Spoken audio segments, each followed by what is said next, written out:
Your sister needed it more, Mom justified. But when the bank's fraud department traced the transfers, they found $47,000 taken during my cancer treatment. The FI agent looked at my parents and said, "What happened next?" "Your daughter didn't just steal money," Agent Catherine Brooks said, her voice cutting through my parents' protests.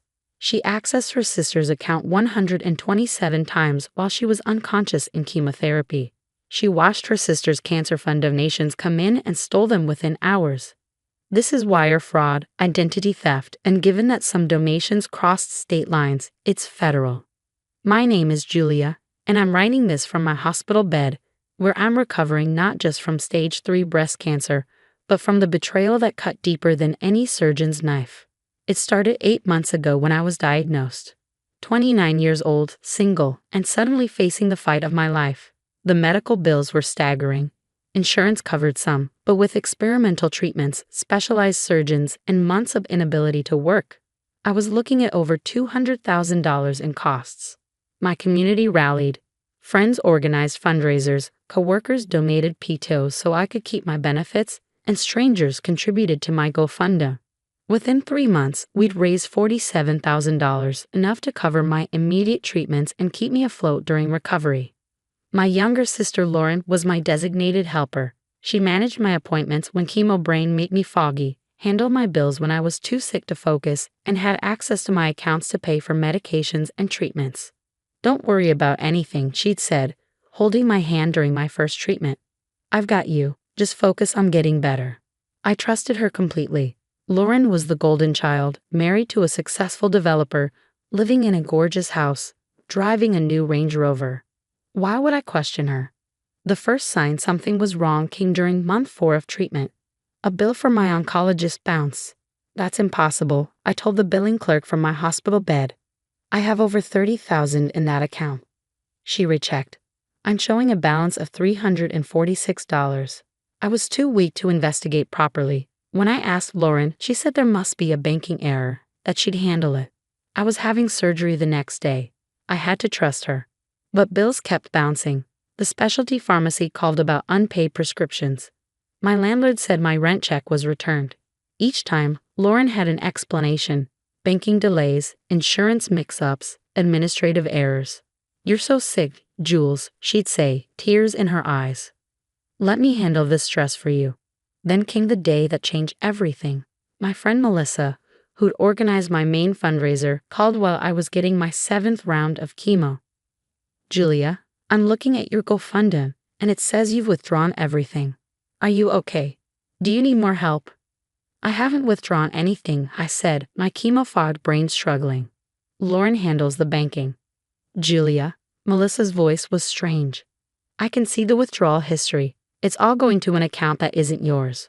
With shaking hands, I opened my banking app for the first time in months. What I saw made me vomit, and not from the chemo. $47,000. Gone. Transferred out in increments over 4 months. $2,000 here, $3,500 there. Always just under the amounts that would trigger federal reporting. But it was the timing that shattered me. She'd taken $5,000 the day after my double mastectomy, $3,000 while I was unconscious during reconstruction surgery, $4,500 during a week I was in ICU with an infection, fighting for my life. I called my parents, hysterical. They came to the hospital immediately, but their reaction wasn't what I expected.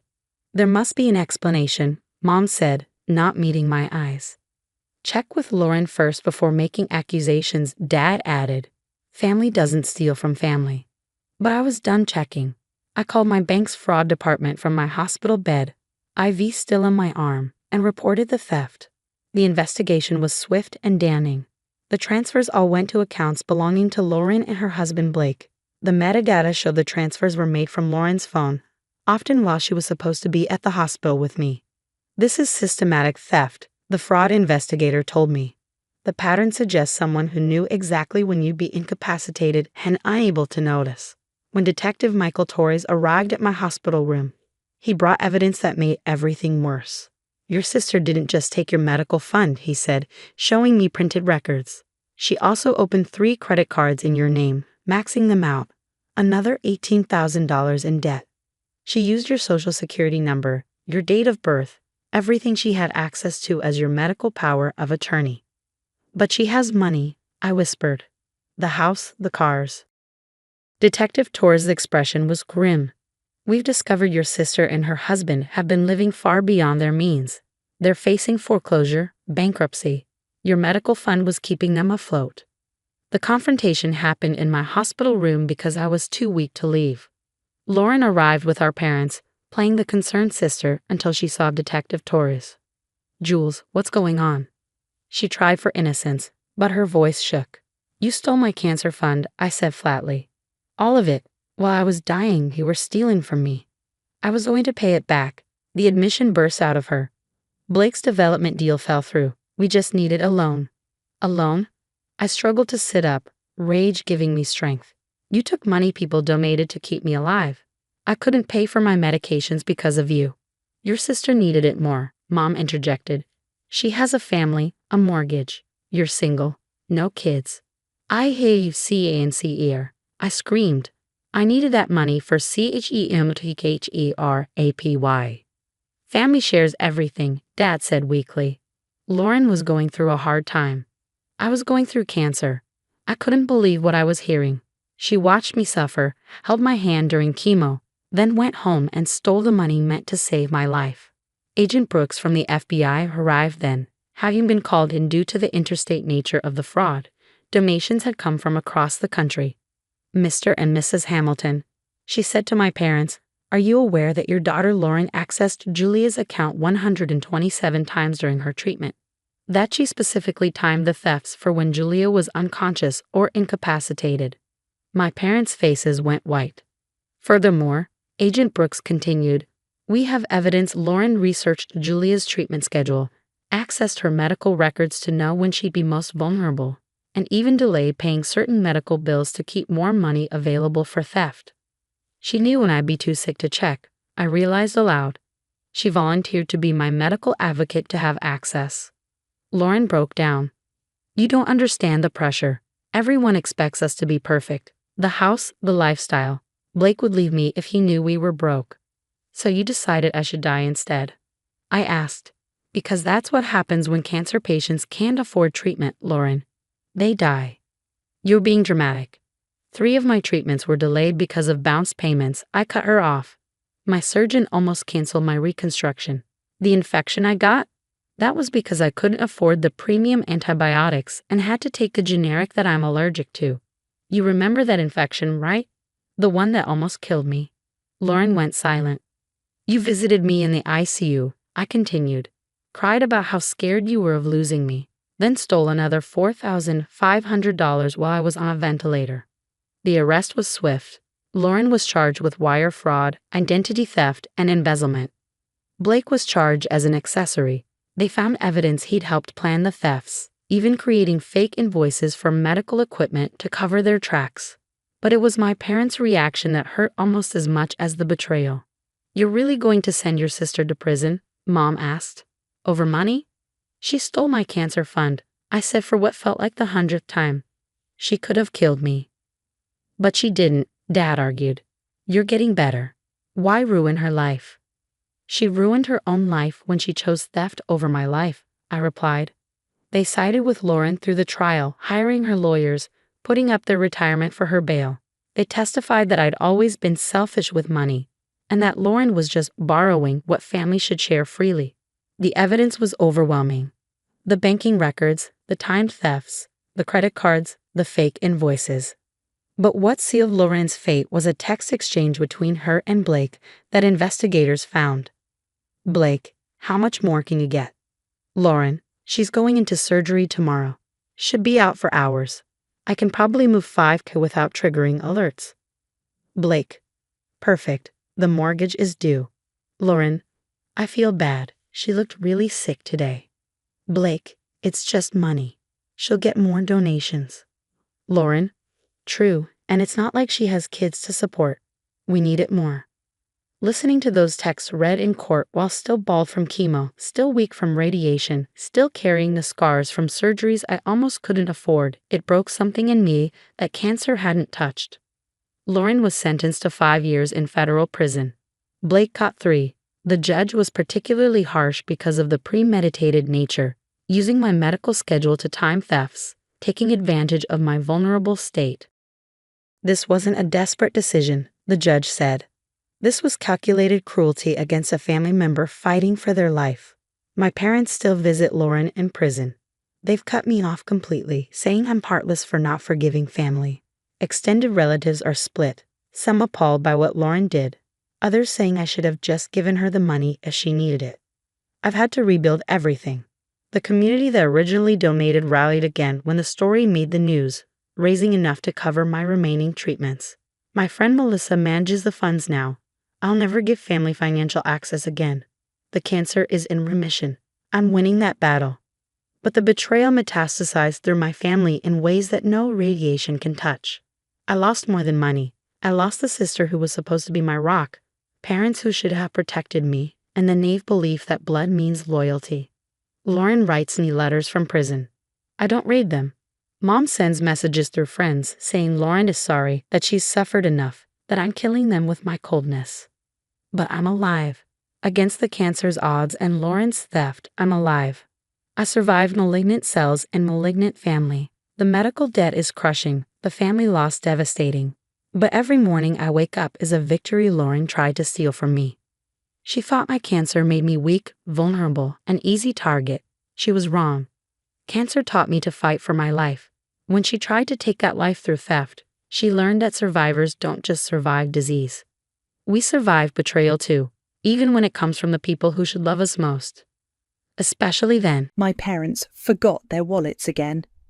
We were in a booth at the chain place by the tyre shop, the kind with laminated menus and a happy hour that never quite ends. The server set down the cheque like it knew where to land. My mum's hand fluttered to her purse and stopped short.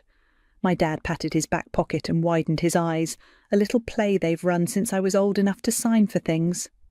Sam, sweetheart, Mum said, bright and breezy. We ran out so fast. I left my wallet on the counter. Frank, didn't you? I think it's on the dresser, Dad said, checking the same pocket again for effect. I slid the black folder toward me.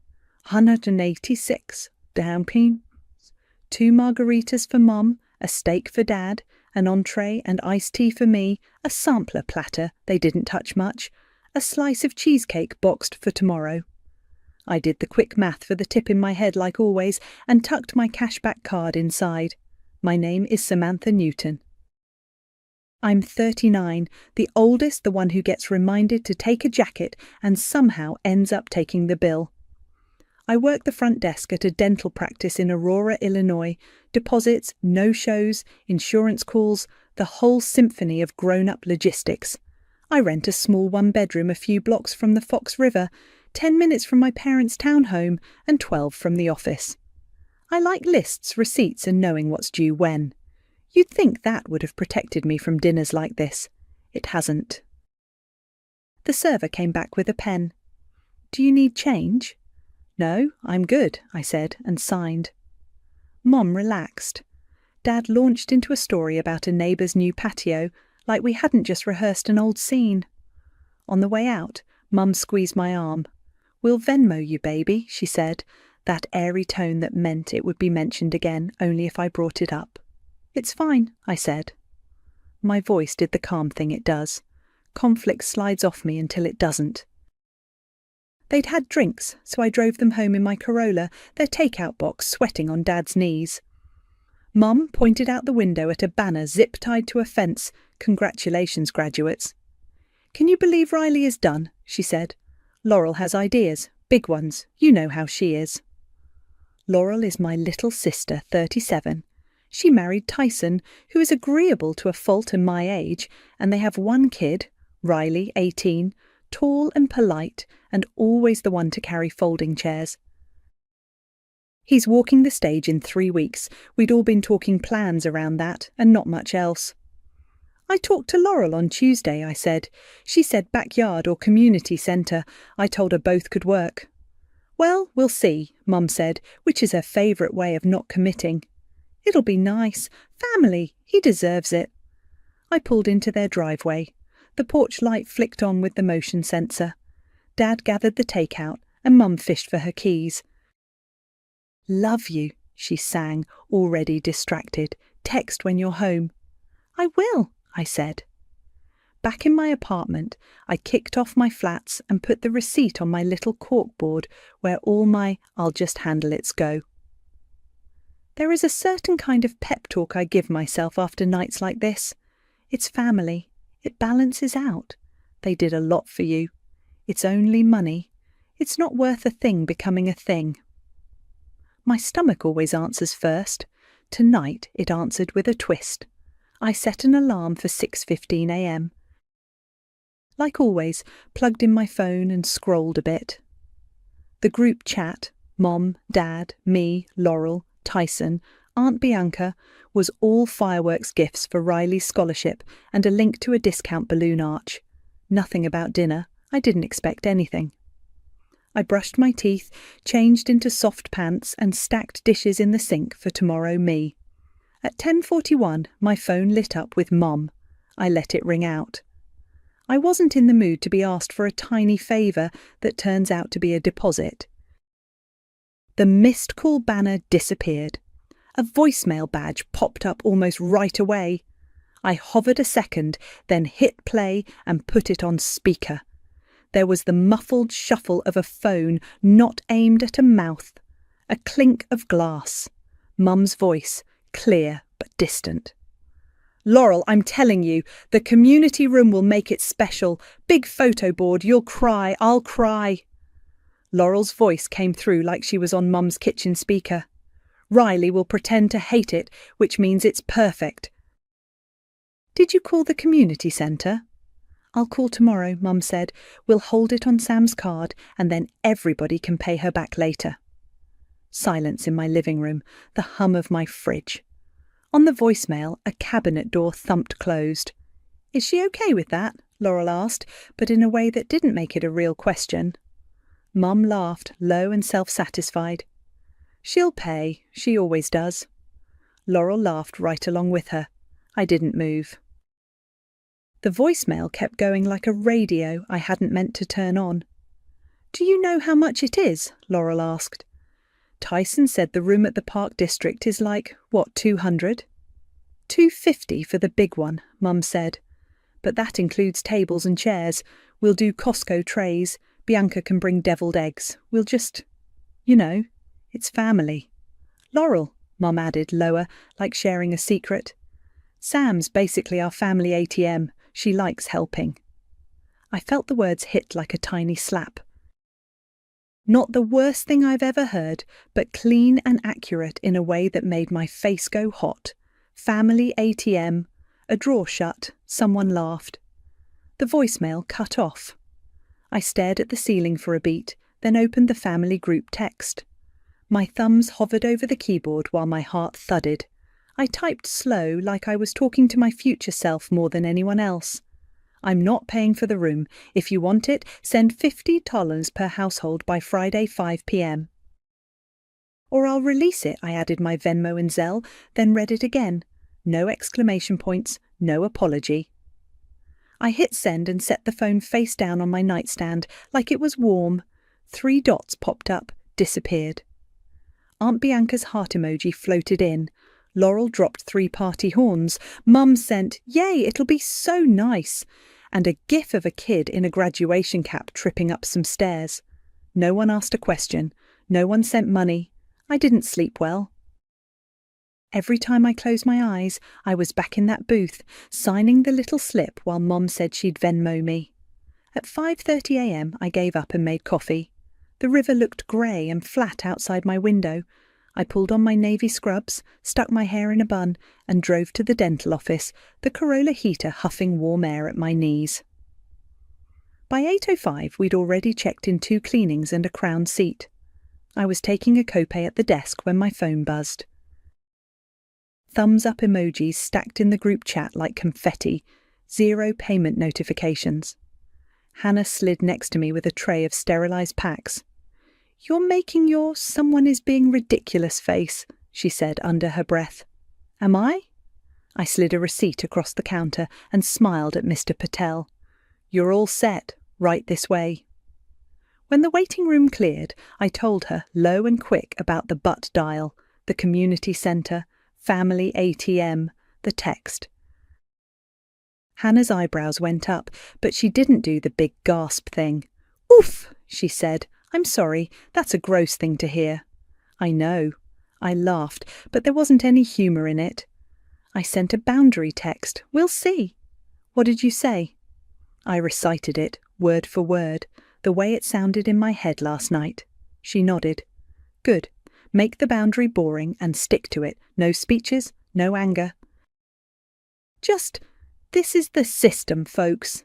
That's the plan." On my first break, I called the Park District number I'd found on Google. A woman named Deb answered, the kind of voice that's heard every version of a rental question. "I'm looking at reserving the community room for Friday evening," I said. 5 to 9, the one on River Street. "You'll need a credit card to hold it," Deb said. "$250 rental fee, $100 refundable security deposit. If you cancel before we set up and unlock, we refund the rental. If you cancel after that, we keep $50 for staff time. Security deposit is always refunded if there's no damage." "And when do you unlock?" 5, she said. "If you're not here by 5:30, we close it and mark it as a no-show." "Okay," I said. "Let's book it. Name is Samantha Newton." It felt strange to say it out loud, like I was both creating a problem and container for it at once. Deb took my card numbers and email. A confirmation pinged my inbox before I hung up. Hannah watched me set the phone down. "You just reserved the thing you don't want to pay for?" "I reserved it so if they actually send the money, we have it," I said. "If they don't, I'll cancel at 5. No drama, just policy." "Boring boundary," she said, and tipped an imaginary hat. The day moved in its usual rhythm. Recare calls, a panicked mum with a chipped baby tooth, an insurance rep who made me spell Newton 3 times. Every so often my phone lit. Bianca sent a photo of a blue tablecloth with gold stars. Laurel pasted a Pinterest board with inspo. Mum wrote, "Sam, can you get the key? You're good with paperwork." I typed back, "No key to pick up. They unlock at 5. Please send $50 per household by Friday at 5 p.m. "Perfect," Laurel replied and added a champagne bottle emoji. By lunch, still no payments. I ate my yogurt and granola at the back counter and scrolled through past texts I keep in a folder called Receipts. Not screenshots, just notes to myself about times I said yes out of habit. Concert tickets, I floated. The cabin weekend where the deposit became your gift to us. The birthday dinner where Mum said she likes the points when the server asked about one cheque and I swallowed it with my pasta. At 3, Mum called. I let it go to voicemail and listened. "Hey, sweetheart. Just checking that you got the room. Don't stress. We'll settle everything later. Love you." Later is the part of the calendar that never comes. By the time I locked up the front door at 5, the group chat had racked up 12 messages and exactly $0. I texted one more line, copied and pasted from earlier so I wouldn't soften it. "I'm not paying for the room. If you want it, send $50 per household by Friday 5 p.m. Or I'll release it." A string of thumbs-ups rolled in like I'd told a joke. My bank app stayed quiet. Tuesday night turned into Wednesday with no money and lots of enthusiasm. At 7:12 a.m, Laurel texted, "I'll Zelle tonight. Payday Friday anyway. So excited!" with 3 mortarboard emojis. At 9:03, Aunt Bianca chimed in. "I can do a big potato salad. Sam, can you just hold it this once? I'll bring cash day of." She added a winky face, like that would grease the policy. I copied my message, pasted it, and hit send. "I'm not paying for the room. If you want it, send $50 per household by Friday 5 p.m, or I'll release it." Then I put my phone in a drawer at the front desk so I wouldn't stare at it. By noon, Tyson texted me separately. "Hey, just saw chat. What's the total? I'll get you later this week." Tyson is decent and conflict avoidant. If the wind is blowing, he'll lean the way it goes. $50 from you and Laurel by Friday 5 p.m, I wrote back. If it's not in by then, I'm cancelling. He replied, Got it, I'll talk to Laurel. At 3, Mum called. Voicemail. Hi, sweetheart, we found the cutest napkins at Party City. Little caps on them. Don't stress, we'll settle later, you're good at this stuff. I saved the message and didn't call back. Wednesday night I set a calendar alert for Friday at 5:01 p.m. and titled it Release Room. I added the Park District number to my favourites so I wouldn't be fumbling at the last second. It felt petty and mechanical in a calming way, like setting up a tray of instruments for the hygienist, everything where it should be. Thursday was busy at the office, a walk-in with a cracked molar, new patient paperwork that wouldn't scan, Dr. Miller late back from lunch. Between calls, my phone would buzz with the kind of promises that evaporate. I'll send it after I get off. From Laurel at 10:44. We got you. From Mum at 11:02. Bianca at 1:19.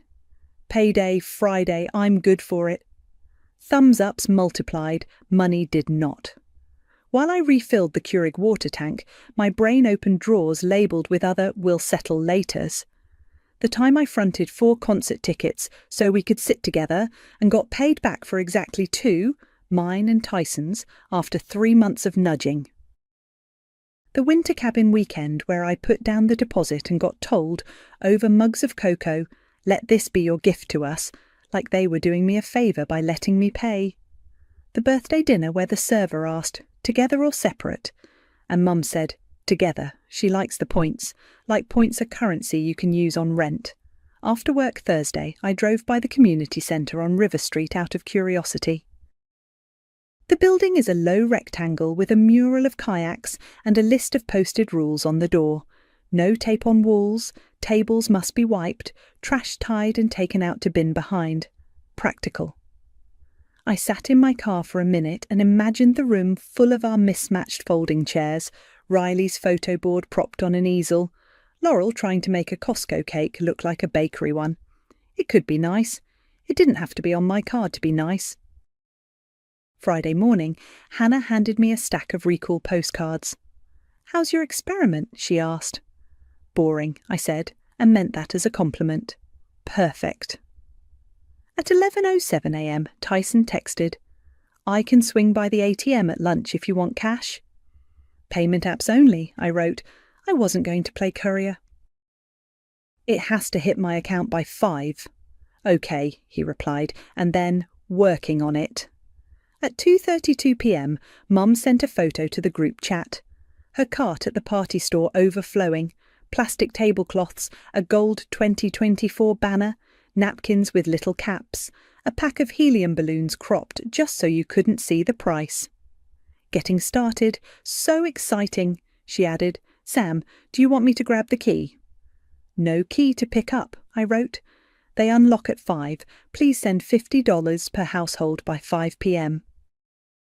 Today. Perfect, Laurel sent again, and a champagne bottle. Bianca threw in, I've got ice too. At 3:48, my phone rang. Aunt Bianca. Honey, it's me, she said, all warmth. Traffic is crazy, and my bank app logged me out. Can you just hold it this once? I'll hand you cash tonight, promise. I looked at the appointment book.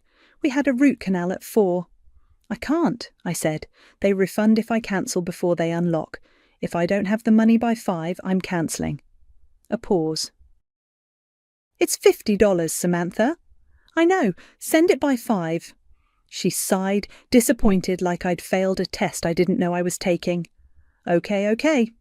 At 4:12, Laurel. Running out to grab balloons. Tyson will send tonight. I didn't answer. At 4:39, Mum. Quick question. At what time do they unlock again? I read it and didn't type. At 4:58, my phone buzzed with a new photo. Mum, grinning in the party store aisle, her cart fuller now. We're set, she wrote. On our way soon. Sam, can you meet Deb for the key? I didn't respond. I watched the time in the corner of my screen tick from 4:58 to 4:59. My bank app was still a flat line. The release room alert waited, little red dot ready, like a promise I had made to myself. At 5:01, my calendar alert pinged like a tiny bell. I dialed the Park District number. Deb answered on the second ring. River Street Community Centre, this is Deb. Hi, it's Samantha Newton. I need to cancel the room for tonight. A beat. For 5 to 9? Yes. Okay, she said, no judgment in it, just policy. We hadn't unlocked yet. I'll process the refund of the rental fee. Security deposit reverses automatically. You'll see an email in a minute. Thank you, I said, and meant it. A cheerful confirmation landed before we hung up. Refund initiated. Community room rental, 250 €. Security deposit reversal, 100 €. No staff time charged. I put my phone on Do Not Disturb and grabbed my keys. I walked the long block around my building, past the maple with the low branch someone had zip-tied a ribbon to, past the neighbour who always waters her geraniums at the exact same hour. The river made its soft, constant sound. My feet wanted to hustle back and fix things. I made them do one more loop. I could feel the old reflex clicking like a lighter. Jump in, smooth it over, call Deb back, say, never mind. I exhaled until it sputtered out. When I came back up the stairs, there were 8 missed calls, 2 from Mum, 2 from Laurel, 1 from Tyson, 2 no caller ID, and 1 from an unknown number that looked like a city desk phone. The group chat lit like a slot machine. I let the phone keep its grey crescent moon for a minute and drank a glass of water. Then I opened voicemail. Laurel's voice, high and tight. Sam, we're here. The door's locked. Deb says there's no reservation. Did you mess up the time? Can you get down here? Mum, right after. Sweetheart, where are you? We are outside with balloons in the wind and people are showing up. They're saying they don't have it under your name. Just come. We'll figure money later, it's fine. Tyson, quieter. Hey Sam, we're at the door. I guess there was a cancellation. We didn't send yet. I'm sorry. Can you call me? Another from Mum. This one half guilt, half accusation. This is really unlike you. I don't know what you're trying to prove. Your father is freezing. Call me. I saved that one and labelled it for clarity. The chat was a mess of where are you and they're saying it's cancelled and Bianca texting at the gate, locked, like she was reporting a break-in. There were pictures. Laurel's balloon bouquet tangled in a parking lot bush. Mum's gold 2024 banner folded over her arm. A few family friends chimed in with backyard works and we can grab pizzas. It was moving without me, like it always does when I don't hold it all together. I set the phone on the counter and pulled a brownie mix from my pantry. A glass bowl, 2 eggs, oil, water. I stirred until the batter went glossy, poured it into a pan and slid it into the oven. The apartment filled with the smell of chocolate and something like relief. I took out a little stack of blank cards, wrote Riley on one, and tucked $30 inside. Not a grand gesture. Not nothing. At 6:09, Mum's name flashed again. I switched off Do Not Disturb and answered. Hi, I said. Hi, she said, clipped. In the background I could hear chairs scraping and someone laughing too loud, the way people do when they're covering. We had to move everything to Laurel's. People are here. This is very stressful. I'm sure it is. You should have told me you cancelled. I told everyone what would happen at 5 if I didn't have the money. Oh, Samantha, she said, fed up and sugary at once. It's $50. It's also the principle, I'm not paying for the room. If you wanted it, you could have sent $50 by 5. Silence. Then, well, we're making do. Riley is disappointed. I'll stop by the backyard version around 7 with a gift, I said. I'm bringing brownies. She didn't answer right away. Then a sigh. Fine. The oven timer beeped. I cut the brownies into neat squares and let them cool on the counter. I changed out of my scrubs and into jeans and a sweater, sprayed a little dry shampoo at my part and put the card with the $30 into my bag next to my keys. My heart was thudding, but not in the old way. It felt like the sound your chest makes after a hard laugh, spent, calmer, done with the sprint. At 6:45, Tyson texted, "We're in the backyard. Sorry again for the confusion. Do you still need anything?" "Got brownies," I wrote. "See you soon." I stopped at the grocery store for paper plates. As I stood in line behind a guy buying beer and a bag of ice, Mum called one more time. I let it go to voicemail. "If you're coming," she said, "please don't make a scene." I smiled at the floor tile. The cashier bagged my plates and asked, "Need a receipt?" I said yes and tucked it into my wallet with the others. Outside, the air had that light evening chill. I put the brownies on the passenger seat, the card on top, and drove the 12 minutes to Laurel's, the river to my left, catching the last of the sun. Laurel's backyard was lit up like a Pinterest board trying hard. String lights zigzagged from the garage to the maple. Folding tables sagged under casseroles and deli trays that no one coordinated.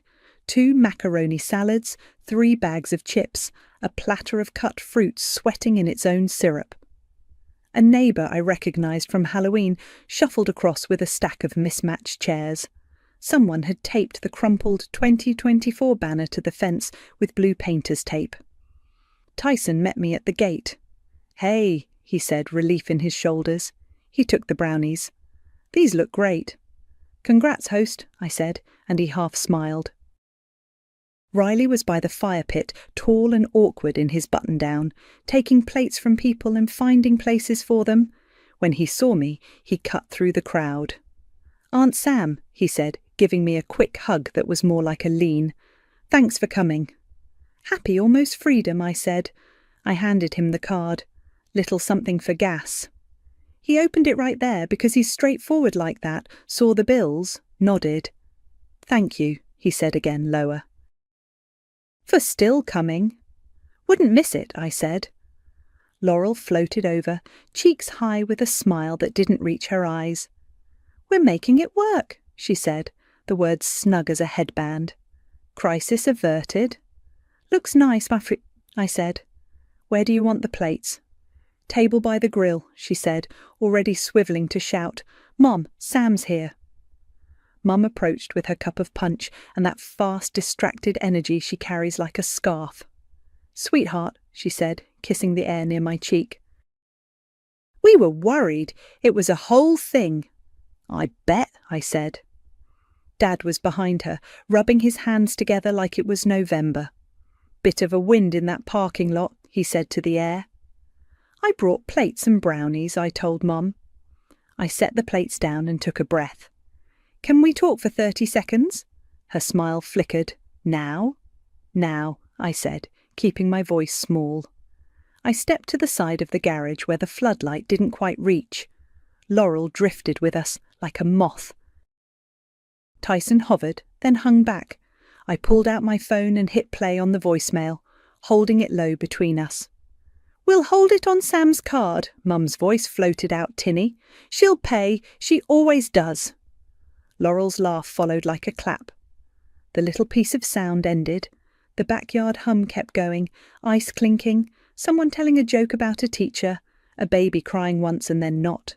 Between us it went still. Mum looked at the grass. Laurel blinked fast and swallowed. "That's taken out of context," Mum said finally. "It's a voicemail you left me," I said steady. "This is the context. I'm not angry. I'm being clear." Laurel crossed her arms. "You didn't have to cancel the room," she said, words sharp. "You ruined his day." "I gave a clear deadline," I said. "No one sent $50 by Friday at 5. I cancelled at 5:01 because that's when they unlock. They refunded the rental." "You're having your party." "It's $50, Mum said again, like the number's smallness made the principal smaller with it. "It's also the pattern," I said. "From now on, I pay for myself only. No, put it on your card. If we want a room, we prepay. If we want extras, the person who wants them covers them." Laurel's laugh came out too loud and broke in the middle.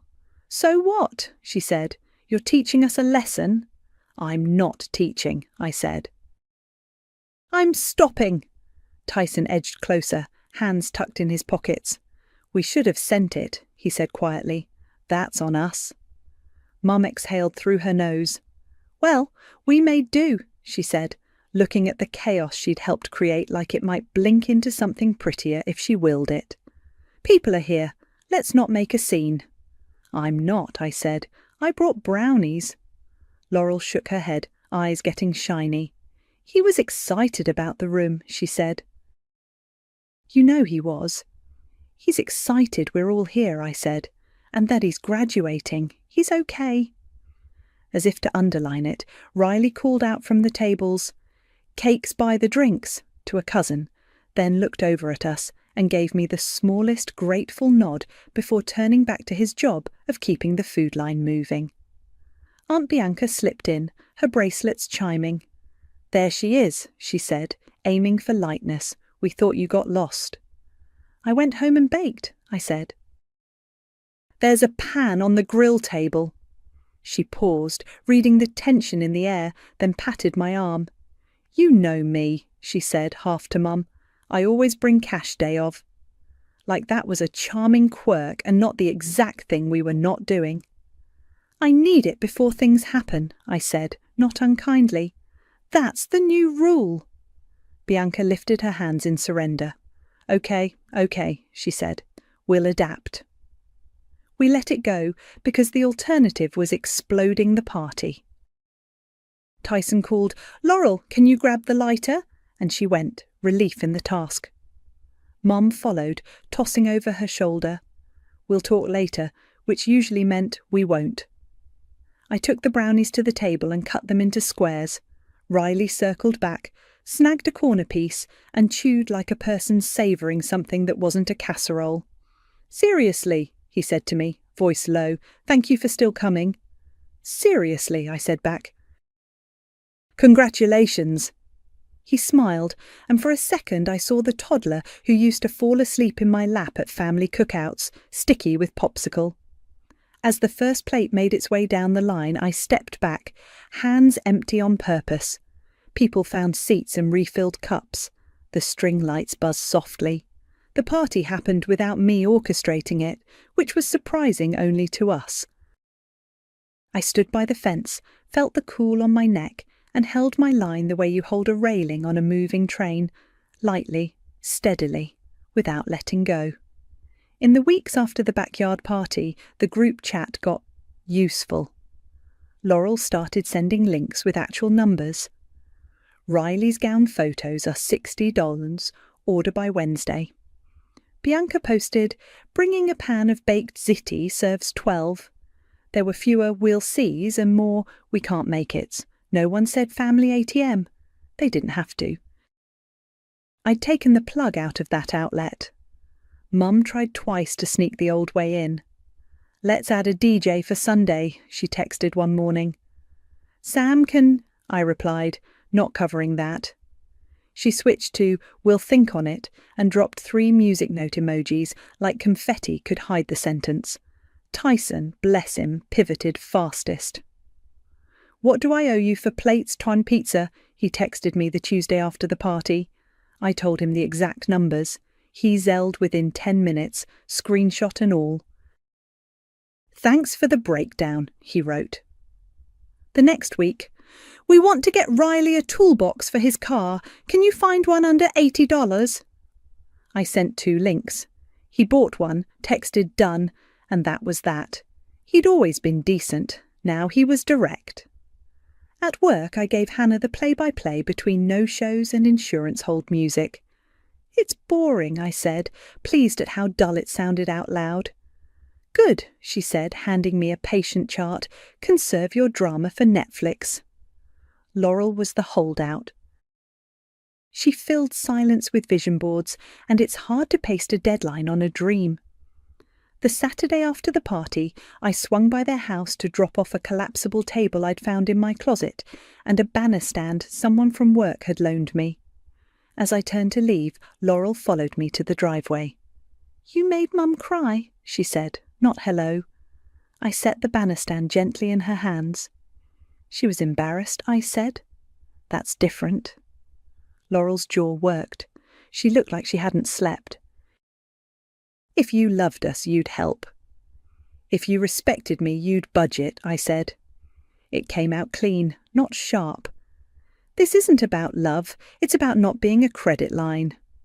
She blinked, surprised I didn't meet her with syrup or a fight. We're doing our best, she said, softer. I see that, I said. I'm doing mine too. We stood there in the sideways sun for a beat, both of us squinting at the ground like it held instructions. Then Tyson opened the door with a bag of trash in his hand and a cautious smile that said, "Everything okay?" We both said yep at the same time, and he nodded, relieved at not having to diffuse anything. By the second week of June, Laurel texted, "Made a reservation at Gianna's Trattoria for Friday 7 p.m. Nice dinner for Riley, 1 check, right?" I could hear her trying to bounce us back to old rules with a question mark and a chipper tone. "Separate checks," I replied. No explanation, no long paragraph. She posted a thumbs up. Tyson texted me privately. "Riley's shift at the hardware store is till 8:30. He'll swing by for cake after. Just heads up." "Good to know," I wrote. "Tell him congrats again." Mum, ever the stylist, sent a photo of a bakery box with a red ribbon. "Ordered a little cake to bring to the restaurant," she wrote. So pretty. When I called Gianna's to make sure outside cake was okay, the hostess said, "We charge a small plating fee, but you can bring it." Practical. Friday came in the usual rhythm. I ran credit cards, made reminder calls, watched a teenager quietly steel himself for wisdom teeth, and told 2 separate people how to find the parking lot after the roadwork detour.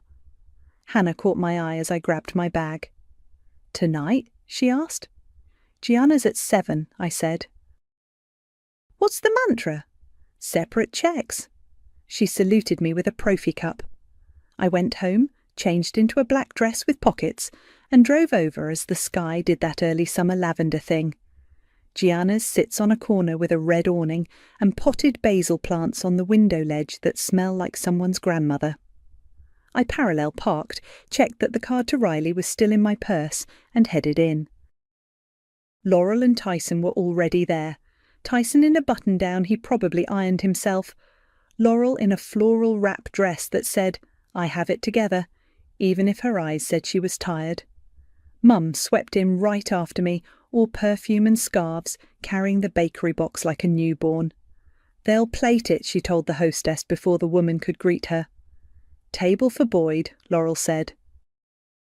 We followed the hostess past a case of cannoli and a chalkboard that listed the specials in loopy handwriting: mussels marinara, chicken piccata, house red. Gianna's is one of those places where the lights are dim enough to make everyone look good, but bright enough to read the menu. Red-checked napkins, families leaning in over bowls of pasta, a couple having an anniversary at the back, a single candle between them. It was cosy in a way that calmed my shoulders.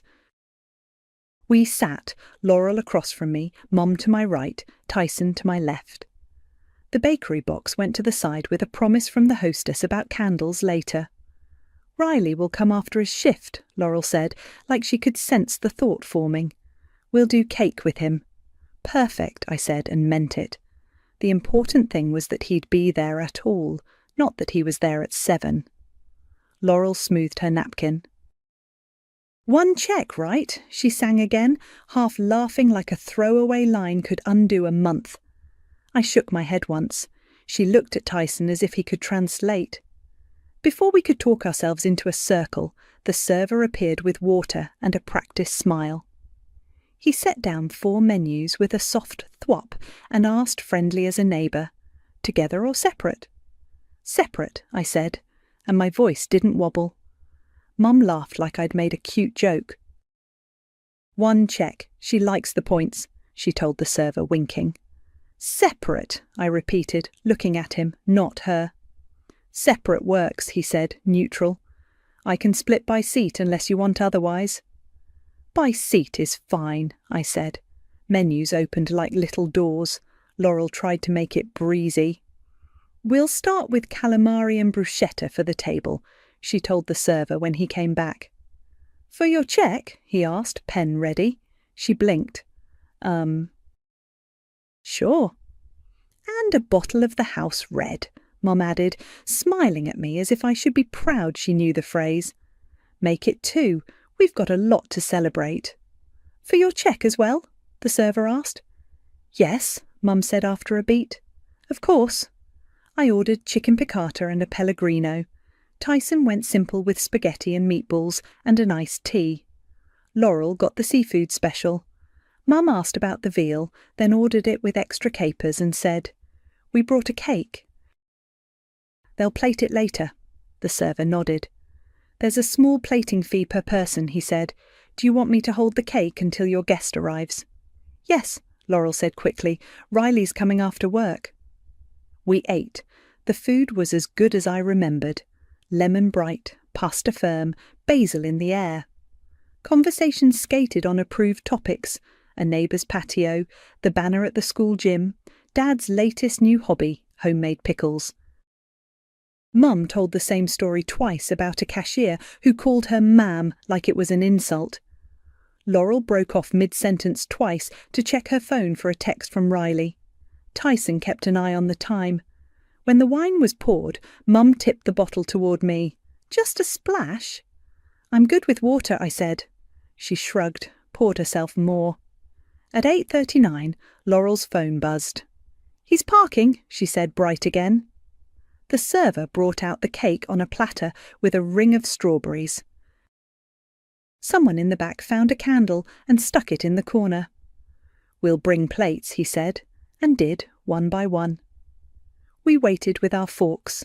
Riley came in still in his hardware store polo, cheeks a little pink from the heat of the day and maybe the sprint from the car. "Hey," he said, breathless and smiling, hugging his mum, then Tyson, then me. "Sorry, hi." The candle got lit. We sang quietly. He flushed, blew it out, and laughed. "You guys." "Cake is gorgeous," Mum said, pleased with herself. "It is," Riley said. He took a bite, closed his eyes like a bit was an event. "So good." We ate cake off heavy plates. The plating fee would be worth it for the little silence the first bite brought. The server appeared with 4 leather folders after he cleared the plates. "I split it by seat," he said. "Plating fee added to each." I opened mine. Chicken piccata, Pellegrino, cake fee, tax. I did my quick math, tucked enough cash for the total and a good tip inside, and slid it to the edge. Laurel flipped through hers and frowned. Did they charge for both bottles?" she whispered to Mum. "And the appetizers?" Mum peered, lips thinning. "They must have," she said, as if that were a shock. Tyson opened his, pulled his card out without comment. The server came back. "Any questions I can answer?" "This seems high," Mum said, smiling like she could flirt the numbers down. "Can we, just put this together?" "We already split it," he said, still kind. "I can adjust if needed, but the items match what was ordered." Laurel slid her folder an inch toward me, like a quiet dare. "Sam, can you—" I pushed it gently back with one finger. "I've got mine." She swallowed and put her card in. Mum put hers in too, a sigh under the movement. The server took the folders. He came back to me first, counted my cash discreetly, tucked it away, and said, "Thank you." He set Tyson's slip down. Tyson signed quickly. He hesitated at Laurel and Mum's side, then bent close. "I'm sorry," he said softly. "This card isn't going through. Do you have a different one?" Mum blinked. "That's impossible." She pulled another card from her wallet like a magician, tried to joke. "Try this. She likes the points," she added on autopilot, then caught herself. He took it, came back. "I'm sorry," he said again. Colour rose in Laurel's face. She looked at me like I was a lifeline I wouldn't throw. The old reflex twitched in my hands. I kept them folded in my lap. Tyson stood up. "I'll run to the ATM," he said to Laurel, to the server, to me. "Be right back." The server nodded. "I can hold this here," he said, placing his hand over the folder, not leaving. Kind, firm. Mom leaned toward me, voice a hiss. You'd let us be humiliated? I'm letting you pay your own bill, I said, even. We sat in a pocket of quiet while other tables laughed and clinked around us. Riley shifted, eyes moving from face to face. He wasn't a kid. He read the room. He didn't jump in to fix it. He stayed still, like a person learning where to place his weight on a new bridge. Tyson came back a few minutes later, a little out of breath, bills folded in his hand. He counted them into the folder without fanfare. Laurel stared down, cheeks blotchy. Mum kept her smile glued on like lipstick. The server collected the payments and brought change and receipts where they belonged. Congratulations, he said to Riley, and meant it. Good luck next year. Thanks, Riley said, and it sounded like he was thanking me too. We stood to leave. The bakery box was lighter now, ribbon tied back over it. Outside the air had cooled.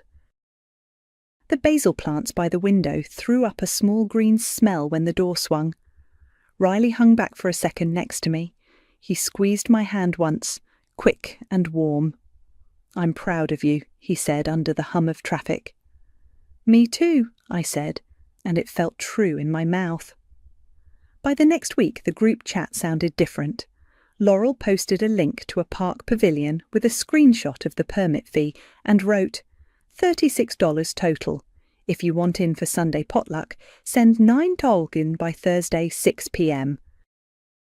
I'll submit then. Tyson sent his right away. Bianca followed with, done, and a thumbs up. Mum typed, I'll get ice and paper plates, like it was a normal contribution and not a negotiation. At work I told Hannah while I printed routing slips. Laurel is listing prices and deadlines, I said. People are sending before they shop. Look at that, she said. Actual logistics. There's still glitter, I said, but it's on their dollar. The Sunday potluck was low-key. The pavilion had a cement floor and a view of the river. Riley showed up with a bag of hot dog buns and smelled faintly like hardware store and sunscreen. Mum set out the paper plates she bought, no announcement. Bianca's ziti fed the whole table. At the end, Tyson handed me $6 for the trash bags and lighter fluid he'd asked me to pick up on my way. I tried not to smile too big when he did it without prompting. Laurel was quieter. She didn't bring up the community room. When the city fireworks started popping across the water later that week, she sent a photo of sparklers from their driveway and a text to the group. Skipping the parade this year, budget. Come by after if you want. No guilt, no ask. Just a boundary I didn't have to police. There were small slips. Mum texted on a Tuesday. Should we add a snow cone machine? Sam can... Then, after a full minute, never mind, I'll bring watermelon. She put a little watermelon emoji like a bandage. I replied, watermelon sounds perfect, because it did. We fell into new routines. When someone suggested brunch, Laurel added, separate checks, please, to the reservation note. When Tyson organised a movie night for Riley and 3 friends as a late grad gift, he texted me, tickets are $12 each, want me to buy yours? I zelled him and got a screenshot back. Got it, he wrote, and I showed up with my own popcorn money. Mom asked me to run an errand one Saturday, help her pick out a dress for a cousin's wedding from the consignment shop on Galena. We circled the racks. She tried on 2 almost identical navy dresses. Then we stopped at the diner next door. She ordered coffee and a slice of lemon pie for us to split, and when the check came, she reached for it. No flourish, no speech. She set down her card and said, "Let me get your coffee." "Thanks," I said. It was a small thing, and not small at all. On the way out, she touched my arm. "You know," she said, not meeting my eyes, "it's easier when I know what I'm paying before I say yes." It was the closest she would get to naming anything, and it felt like enough. At the office, I still kept the old voicemail labelled for clarity, but I didn't need to play it. The old reflex to rescue flared and faded like a hiccup. Hannah would catch me checking my bank app out of habit and say, "boring boundary," and I'd laugh and send a neutral text, "not covering that." Riley texted me a screenshot one afternoon. His class schedule for the fall at Warbonsea, the English comp time slot, intro to automotive systems, and math at 8 a.m. "Guess who's a morning person now," he wrote. "Proud of you," I sent back. "Gas card still good?" "Just used it," he replied. "Thank you." Helps more than you know. I took a photo of my corkboard that night, the old dinner receipts with highlighter marks, the Gianna's napkin I'd tucked there on a small dare to myself, a new sticky note that said, "Pay my share, say no early." I didn't post it anywhere. I just looked at it and felt my shoulders drop the last inch they'd been holding. At Laurel's, the tension thinned. We were still us. She still loved centerpieces. Mum still loved a plan she didn't have to see through. Dad still had a new hobby every week. This week, sourdough starter that looked like a science project. But money was no longer a silent test I was always failing and fixing. When Laurel floated an idea that outpaced the budget, Tyson would say, "We can do the basic version or we can wait a month." And she would nod and pick basic without taking it out on anybody. One night, after we'd carried chairs back to the garage, Laurel paused in the doorway. "Hey," she said, almost casual. "Thanks for, being consistent." She waved a hand like the word embarrassed her. "It makes it easier," I said. "It does," she said, "for everyone." We didn't hug, we didn't rehash. We went inside and wrapped leftovers. The last week of July, I took Mum out for a walk by the river. We pointed at kayakers and discussed whether a heron we saw was the same one from spring. On the way back to the cars, she said, "Next time we go out, I'll get dinner." I didn't correct her or build a plan around it. If she did, great. If she didn't, I would pay for mine and go home. I still show up with brownies. I still buy gifts within my budget. I still answer the phone when Tyson asks for a number. The difference is, I don't jump into the hole and call it love. I keep the boundary boring, predictable, and kind. And in the hum of our family noise, I haven't heard family ATM again. The first night I moved into Dad's spare room, I unpacked a tote of clothes and a label maker like I was clocking in. I clicked his pillbox for the week, morning, noon, night, then taped the physical therapy calendar to the fridge with blue painter's tape so it wouldn't peel the paint. The house felt different with the walker tracks in the carpet and the ice machine humming like a distant airplane. My name is Vanessa Hamilton. I'm 33, I do billing for a dental office, and for the next few weeks I'm living at my dad's place in Dayton while he recovers from knee surgery. Dad, Ernest 68, is old school in a way that makes sense if you've known him long. He retired from the post office, he still keeps paper warranties, and he likes cash you can hold. My younger sister, Alexis, is 29 and breezes in and out like a well-meaning summer storm.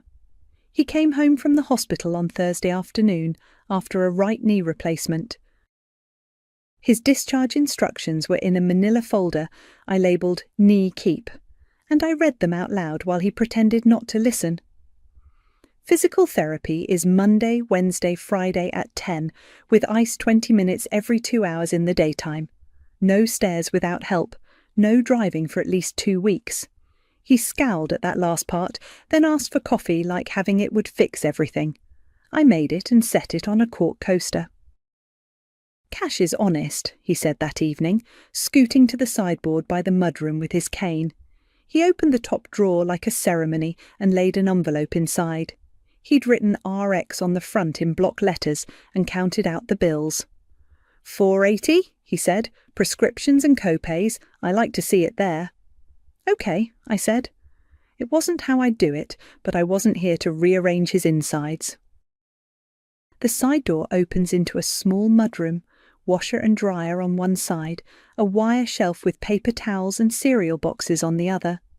Between the mudroom and the kitchen is a narrow stretch of wall where the sideboard sits, half in the camera's line of sight if you know where to look. On Friday, after a package went missing from my apartment last year, I'd bought a tiny motion camera online for cheap. I'd brought it with me, figuring it might make him feel safer about deliveries while he was stuck inside. I set it on the top shelf of the mudroom, pointed toward the door and the sideboard. It connected to the house Wi-Fi after some swearing and one hard reboot. A little blue light blinked and then went dark.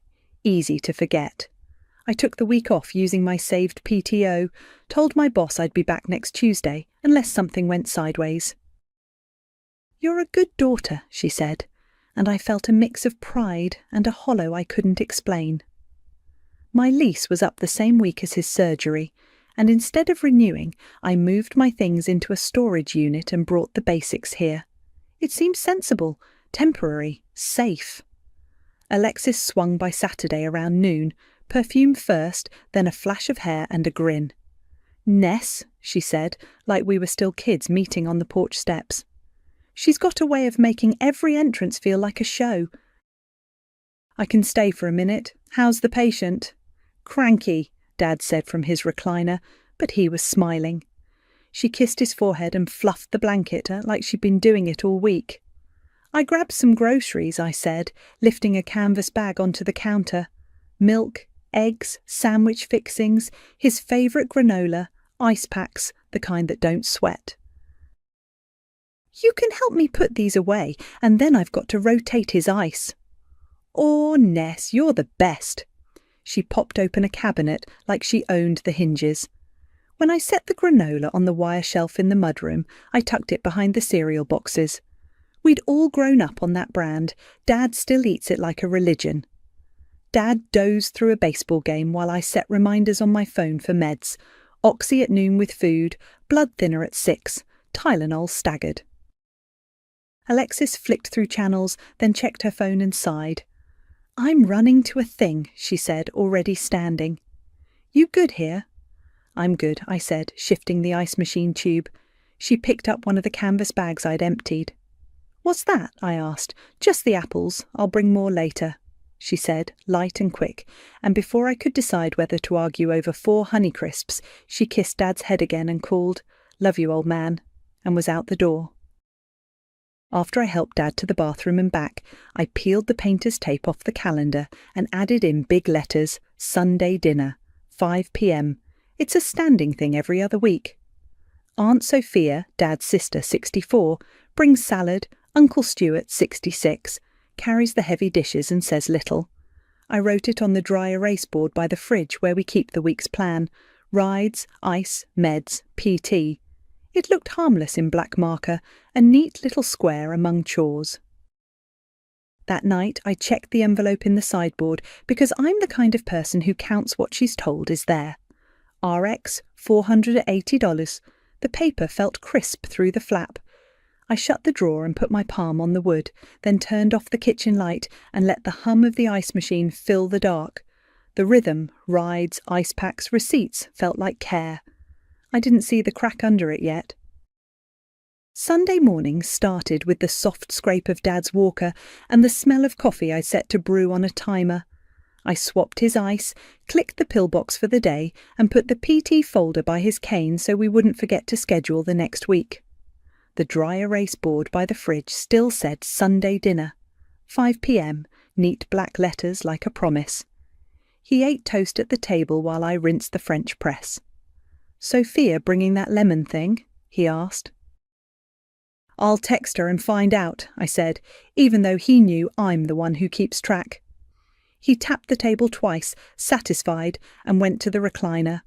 The TV showed a fishing show no one was watching. Around noon, the side door opened and Alexis's voice floated in before she did. "Ness!" she sang, as if we were mid-party. She breezed through the mudroom into the kitchen, sunglasses perched on her head, a refill coffee in her hand. "I'm here to help chop things." "Also, hi, Dad." "Hi, kiddo," he said, smiling. He always smiled for her. She set her cup down, slid over to the sideboard for a bottle opener, like she always had when we were kids stealing Mum's corkscrew for ginger ale. Her hand went to the top drawer, pulled it open, paused. "Huh," she said. The sound was small, like stepping on a loose tile. "What?" Dad asked. She stared into the drawer, then looked past me, past, not at. "The envelope's not here," she said. My shoulders tightened before my brain caught up. What envelope? RX, she said, like the letters were dirty. The cash? Dad shifted in his chair, the leather creaking. What do you mean, not there? I put it there. I'm just saying, Alexis said lightly, but her mouth was tight. It's not. I wiped my hands on a dish towel and walked over. The drawer was open. Spoons, take-out menus, a pencil, no envelope. Last night I'd opened that exact drawer and felt the thickness through the paper.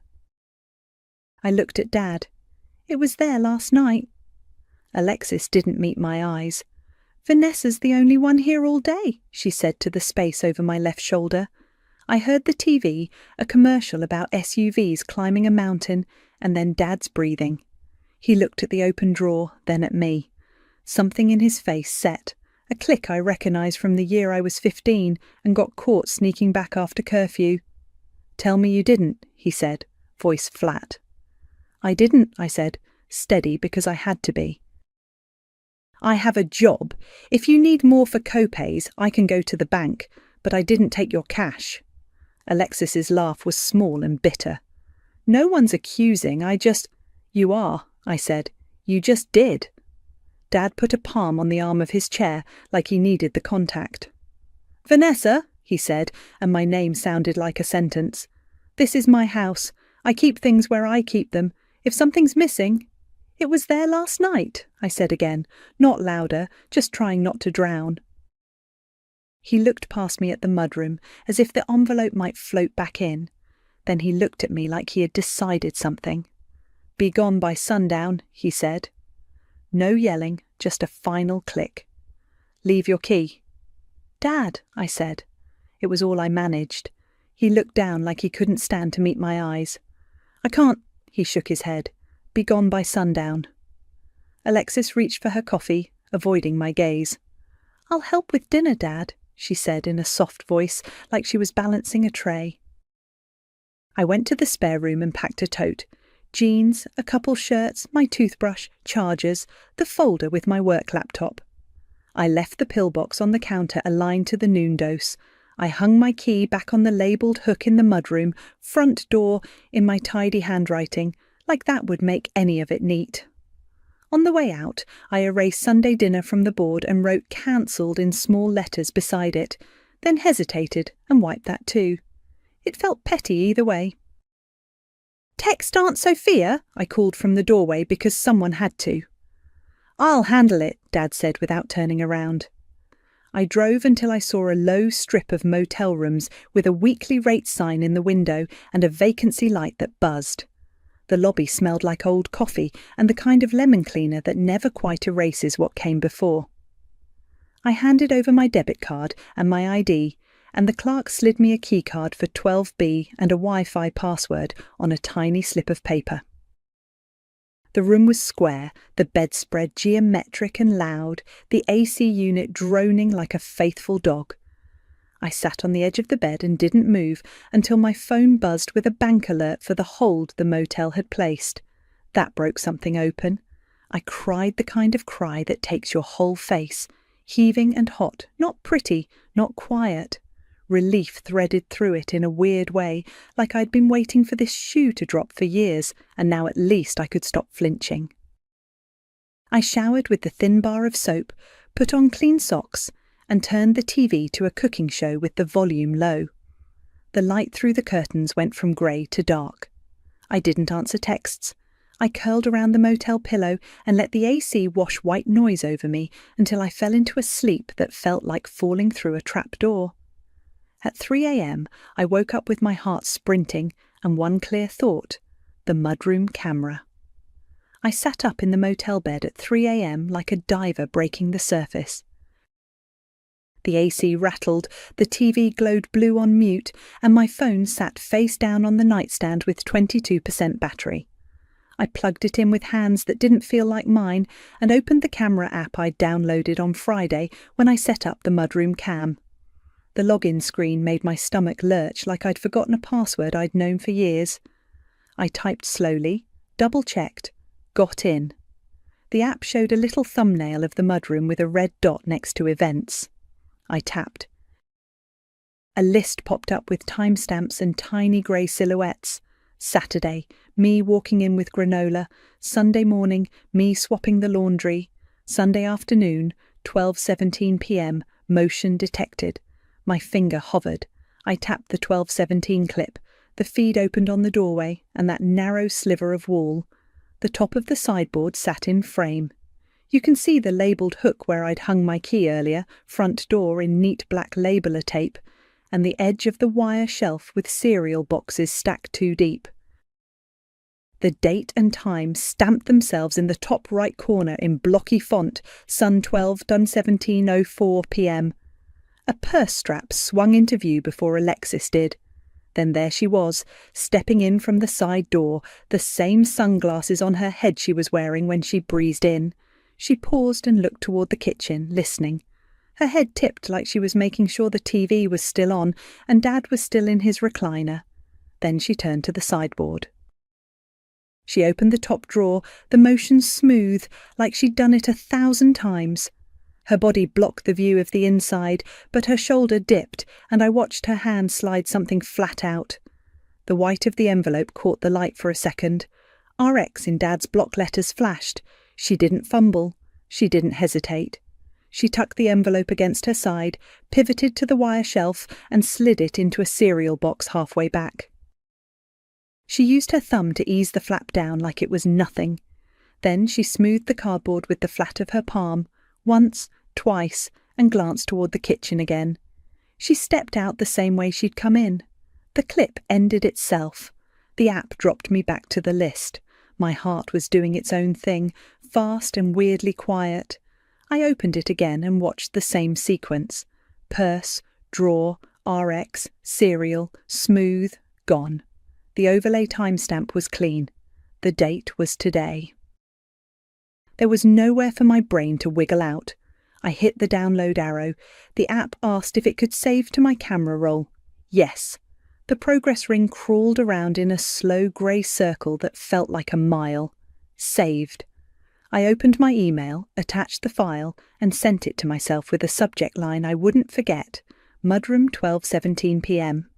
Then I opened my cloud drive and uploaded it there too, sat through another little progress bar, and then made a second copy in a folder labelled Dad. Back in the app, I scrubbed through earlier clips to be sure. 9:03 a.m, me with a laundry basket, hair in a knot, moving quickly.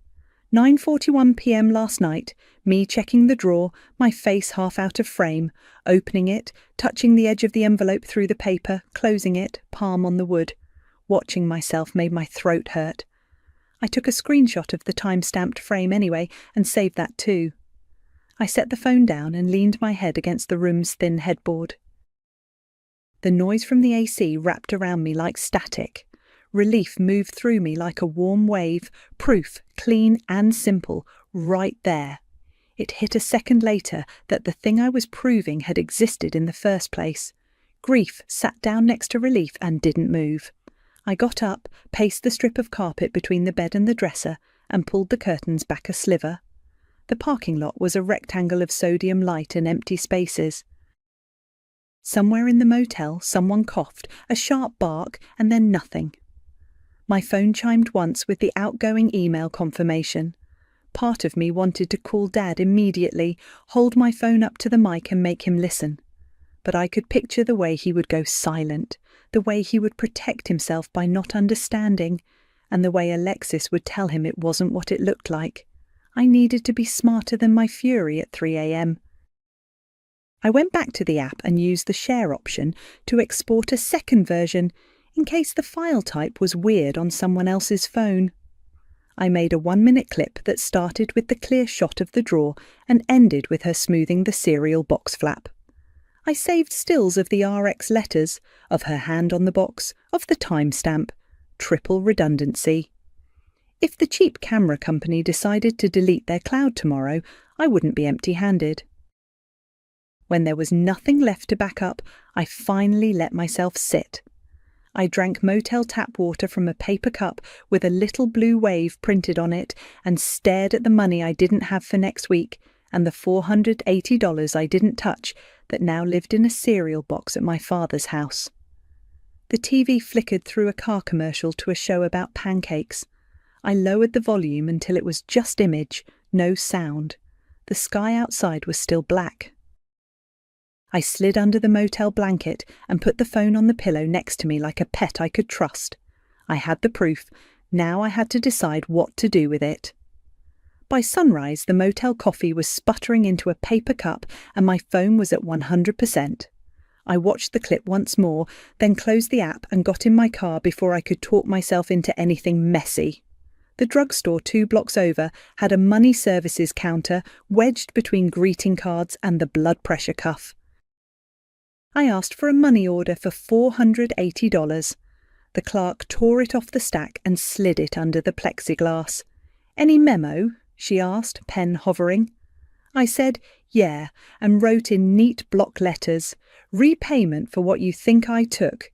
It fit in the skinny line with room to spare.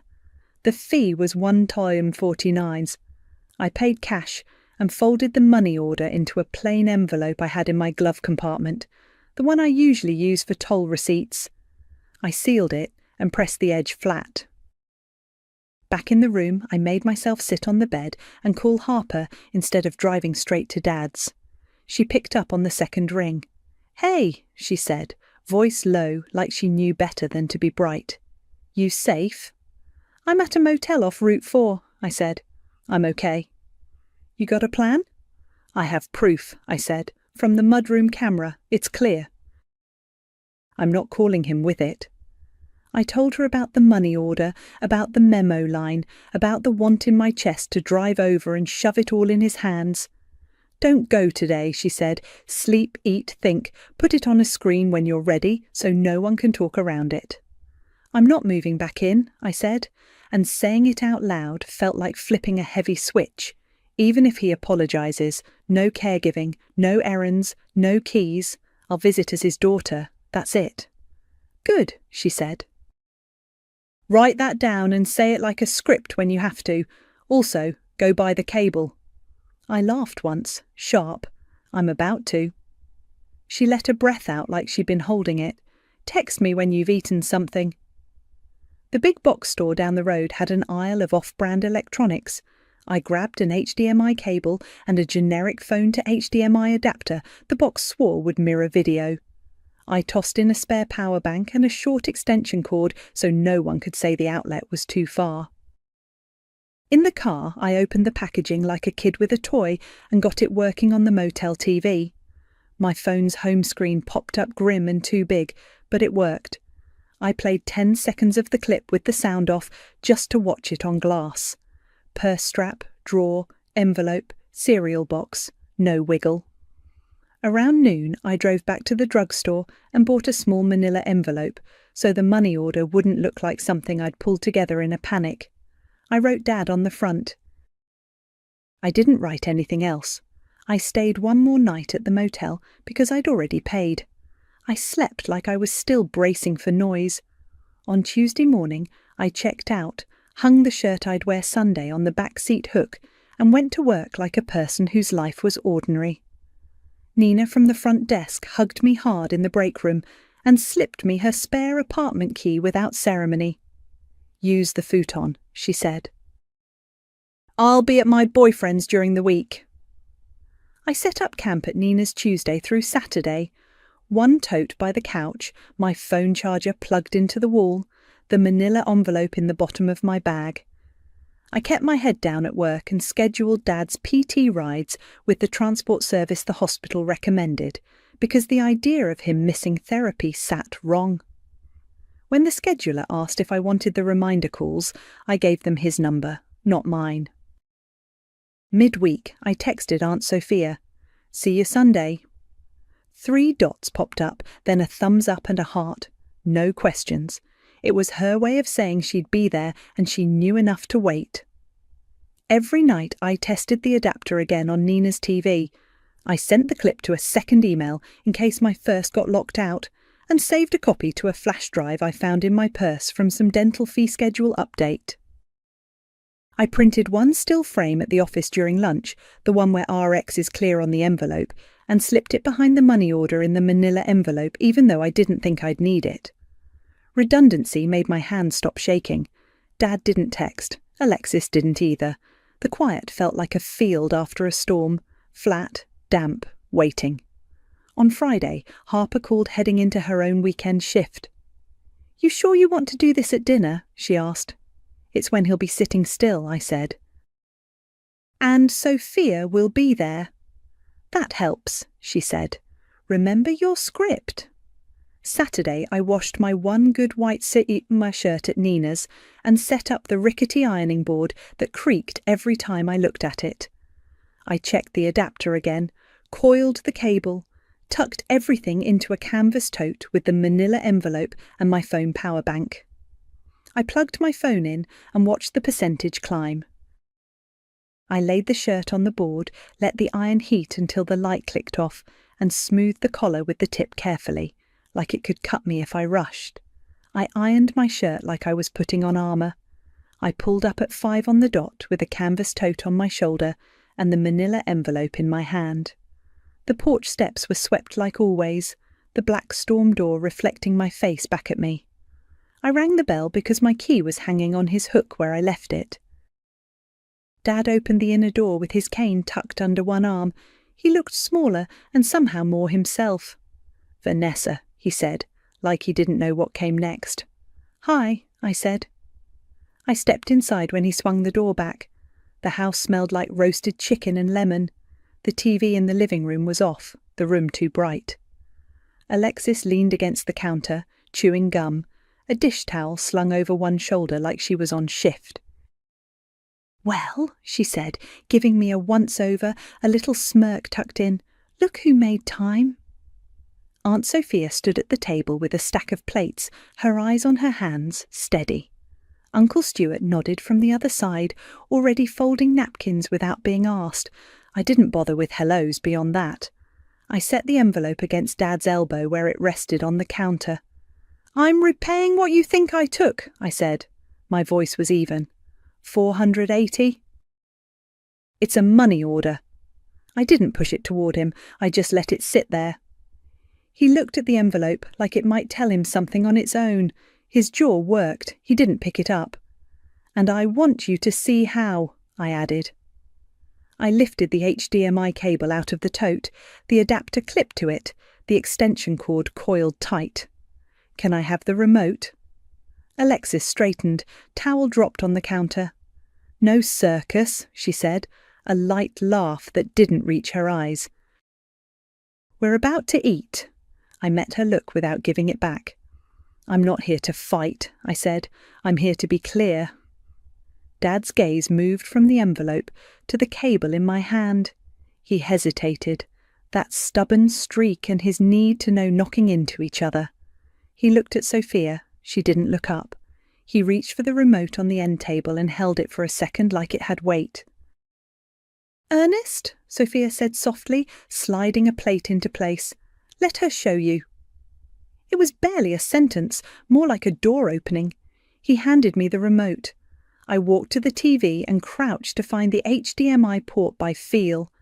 The unit was older but not ancient. The port was there, dusty. I plugged the cable in, connected the adapter to my phone, and clicked the extension cord into the outlet behind the entertainment centre so no one could say my battery died. My tote slid under the coffee table, open like a toolbox. Behind me, Alexis said, "This is ridiculous," and then louder, "Dad, we don't need—" "Enough," he said, not looking at her.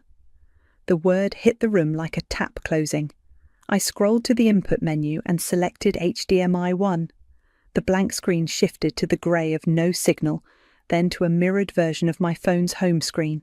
Stark, familiar icons blown up to the size of plates. I'd moved everything I needed to the front page, the camera roll, the file app, the little orange cloud drive icon. "Do you need the internet?" Stuart asked from the doorway. Simple, practical. "I brought my own," I said, tapping my hotspot on. I hit the side button to kill notifications because the last thing I wanted was a text popping up in the middle of this.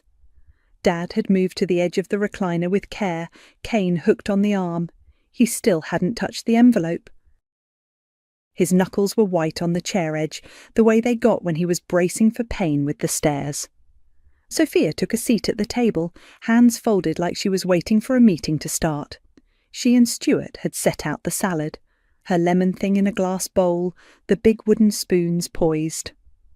Alexis stood behind the counter now, arms crossed, gum stopped in her cheek. I took a breath I tried to keep small. I opened the video folder and pulled up the clip I'd named Mudroom 12:17 p.m. The thumbnail was the mudroom, edge of the sideboard, my neat label on the key hook, the cereal boxes stacked too deep on the wire shelf. "Ness," Alexis said, sweet and warning. "Don't." I didn't look at her. "Remote?" Dad asked, and I realised I still had it in my hand. I passed it to him. He didn't touch the buttons, he just held it like a permission slip. "I'm going to hit play," I said, more to the room than any one person. My hands were steady. I could feel my pulse in my throat, but my thumb didn't shake. Alexis blew a breath out through her nose. "This is messed up," she muttered.